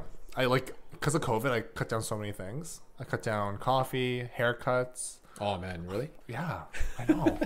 Doesn't like honestly like my haircuts look like some guy like No, cut it for like $10. looks like a legit haircut, man. Just me in a mirror. Even- me in a mirror, just going to town. I used to do the one all over the place. Just do the one cut. Oh my The god! buzz? Seriously? Yeah, come on. Wow. You never know people used to do that? No, but like I can't imagine you doing that. Why not? Why? Just shave your head. Who cares? No, I can't. Why would you cut your hair in a very specific way when you could just shave your head? Because my face is too long, and with Your head. the shape of my face, it's just so long. But you still But with- have some hair to like say you have a line. No, I'm not saying like a butt, like a zero. Just like A buzz. yeah, still, man. Like no. But at the same time, like it's I feel like I can't pull it off. I feel like it's just like if I had a nice rounded face, 100% I could pull it off. But my face is so long, I feel like you could having pull it a off, bald- man. Yeah, you would can just pull it off. No, I don't know. Pull it off. I don't know. I think my sister got me this. What was it, my sister or my? I don't know. I think my sister got me this haircut. So it was from this place like downtown, and ever since getting it there, I have to get it done there. Ah, So like even I don't need one, but like I went just the other day because like I just gotta go there. yeah. It looks good. It's all right. How much do you pay if you don't mind me asking for? A lot. Oh, yeah? A lot, yeah. And I give a lot of people flack because I think I paid like, don't judge, but I paid $47. So it's $39. Oh my gosh, It's $39 all in. No. 47. That's so... I've got a reason. okay. Shoot. I've got a reason. So Okay, lay it on me. first off, it is expensive. Yes. Not denying that whatsoever. I thought Mark's haircuts were expensive. How much does he pay? I think he said 35. Okay. Pretty sure he told me 30. He said it was 30, and then with tip and everything, it's like 35 to $40. I think he said. To me. Ooh. So yeah, mine's more expensive for sure. Yeah, I know. I can see. Okay, so it's $34.99 before tax. Tax in $39 and change. Tip in, I gave him like I typically give like 20%. So it comes up to like $48 basically. First off, I never really cared about haircuts. So before like you, I used to just like I said, I used to just buzz my hair and just get it done because I didn't give a shit. Yeah. So after getting it done properly, I just need to get it done properly because the amount of detail and attention to detail that they put in is like unreal. Phenomenal. Yeah. So I will give them that. It's a legitimate art craft.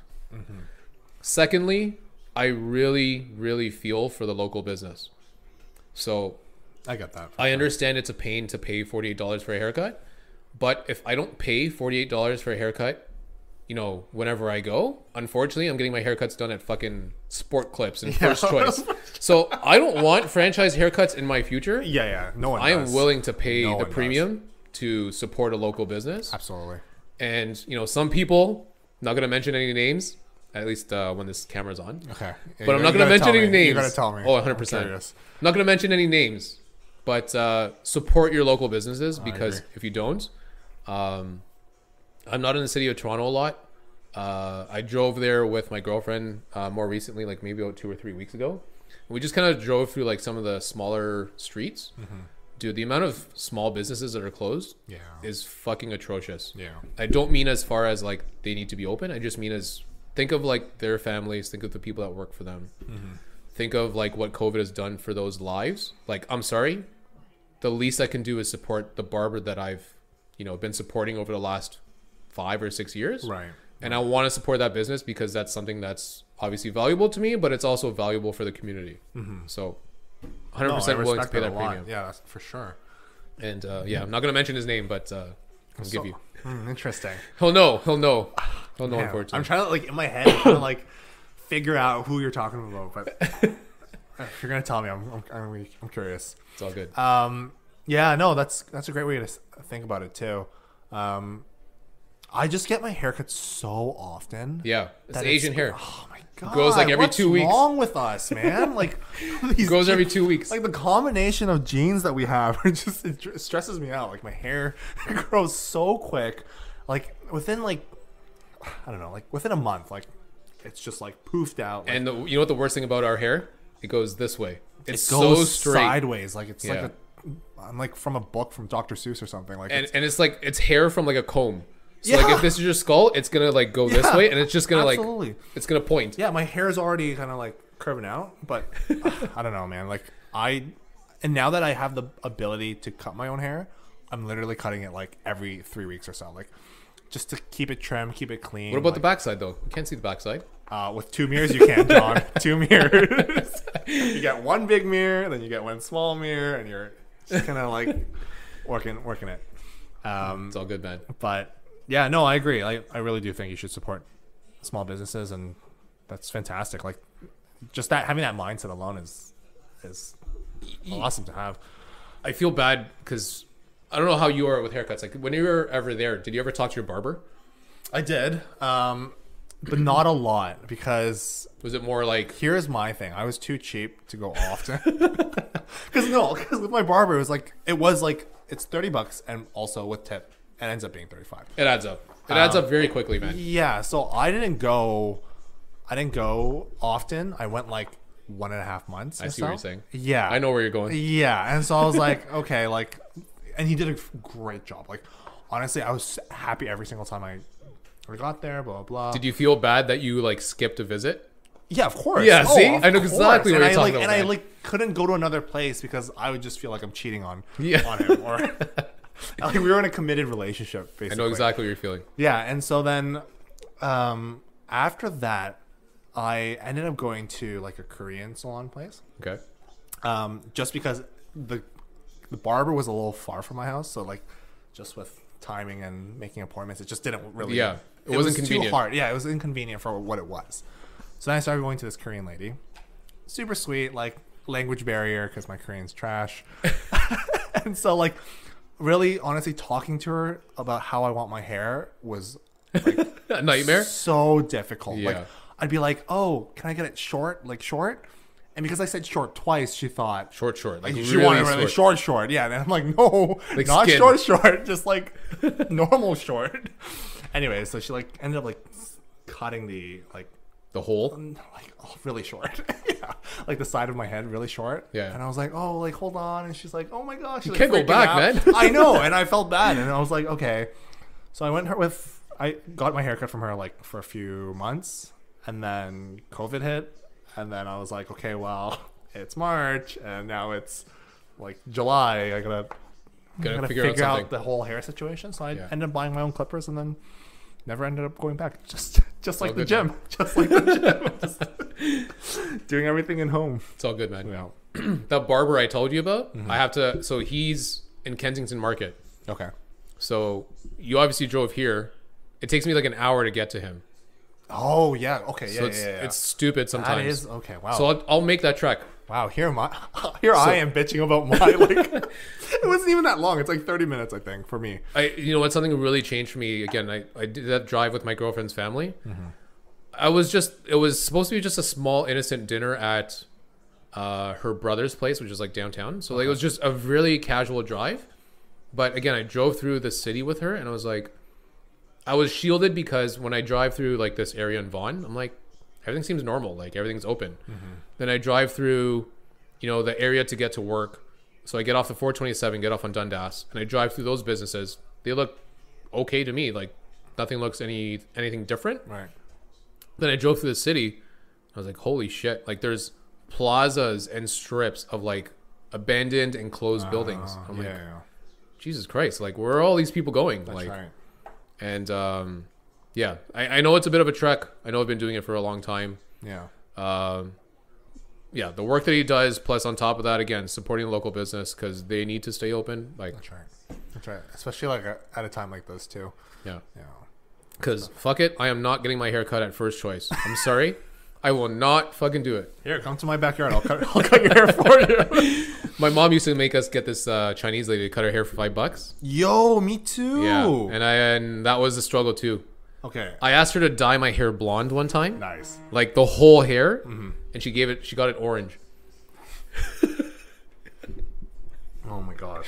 That's rough. Totally Asian thing, What man. was it for $5 though? It was for like $15. That's not bad. That's fucking a deal. That is a deal. That is a fucking deal. Yeah, like you go to Chinatown now and you can get a haircut for $10. Okay.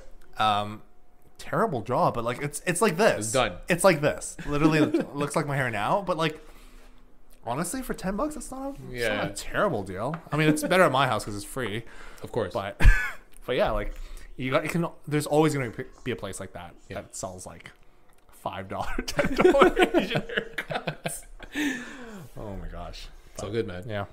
Again, for the podcast, thank you for coming in, man. Yeah, thanks for having me. I appreciate you coming in on your free time. Yeah.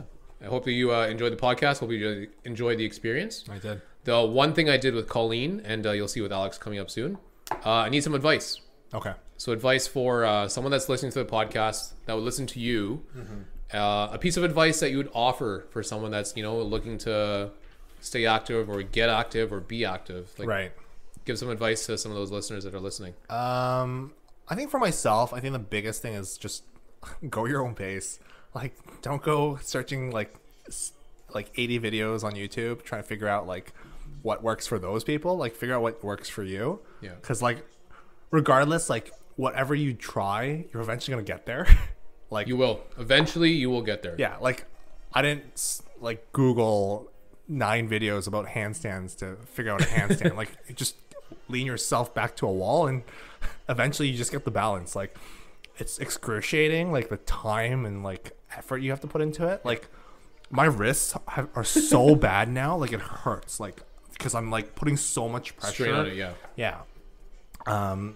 But like, yeah, just go your own pace. Like, don't you have to be so fancy with all these like new age equipment and clothing. Yeah, like you don't need any of that. Like, I'm using a Taekwondo belt as my wrap around my back for my push-ups. So like, I don't know. I don't think you need to go to that extent. It would be nice to have those things, but like, it's not completely necessary. Yeah. And like you said, you're using 2 rice bags and like a steel pipe. Like, that's unreal. Like, that's like the craziest thing ever. So I would say, I think my main thing is just like, yeah, just go your own pace. Like, don't get fancy with it. Just do what works for you. Yeah. Cool. Yeah. Good, man. Thank you for coming to the podcast. Yeah, thanks for having me. I hope you enjoyed my dog. Hope you enjoyed the experience. I did. Yeah. Until next time, man. Yeah. Until your next shift at National. It's going to be so unreal just listening to myself. Do you find that? Like, just wait. Okay. Just wait. Okay. Oh, yeah. I feel like I'm going to annoy myself with my voice. You will be in a whole different world once you hear yourself, let's say, in your car. Oh, yeah. Do you listen at all in your car? Not necessarily to me, just in general. Okay. So do you follow during or my listen? I do. I listen to a few podcasts. But normally I don't listen to them in my car. Okay. It's more of like because my commutes aren't long enough to listen to like an hour or like a 2-hour podcast. Yeah. But this is so weird. But I did listen to your podcasts like before going to sleep. Okay. So like, I like close my eyes. That's not creepy at all, man. I know. And I I hear your voice, and I'm like, okay. No, but so I have my Google Home, and then I just like have her play it, and then at the end of the episode, it just kind of turns off. Okay. But yeah, just sleeping to your voice. Gosh, man, it's so weird. Wouldn't it make me feel even worse right now? No, honestly, it's a trip because when I put my first episode out, I was like, yeah, this is fun. This is gonna be cool. This is a nice project I'm doing. Yeah. And it was Sabrina's episode. Mm-hmm. And I think I was coming home from golf one day, and the way I load the episodes go up at a certain time, right? So that I don't have to be at my computer that day and like load it. Oh, okay. So I schedule everything. Nice. So I have, I think in about an hour, 6:30 or 6, 6 or 6:30. Yeah. I have 2 things going up. I have an episode and a YouTube episode. That's right. But I don't want to be at my computer at this time to like load it. Like it's already there. Yeah. So came home from golf one day. I was driving home and I'm like, wait, my podcast just loaded. So I'm like, okay, so let me just put on my podcast on the drive home from golf. Mm-hmm. I listened to myself on the radio. I'm like, oh, this is fucking weird. This is fucking weird. See, that's something you should write, like, or tell me beforehand. But what? Listen to yeah. No, it'll be fine. It'll be fine. It'll be perfectly fine. And honestly, it sounds weird, and maybe I don't know the listener that well, but I don't think the listener listens to themselves. You might listen to yourself for like maybe like hearing how you talk and like how you 100%. I'm gonna analyze. You're gonna analyze that, but you're not listening to yourself to listen to yourself. You know what I mean? No, for sure. So Yeah. I'm 1,000% critical on myself all the time. Yeah. And that's, I think, the Asian in both of us. Yeah. I think that's, You'll be fine. oh my God. You'll be perfectly I fine. cringe from all the things I've said. You'll be perfectly fine, man. Okay. Cool. Yeah. I like it. Thanks for coming, man. Yeah. Thanks for having me. Cool.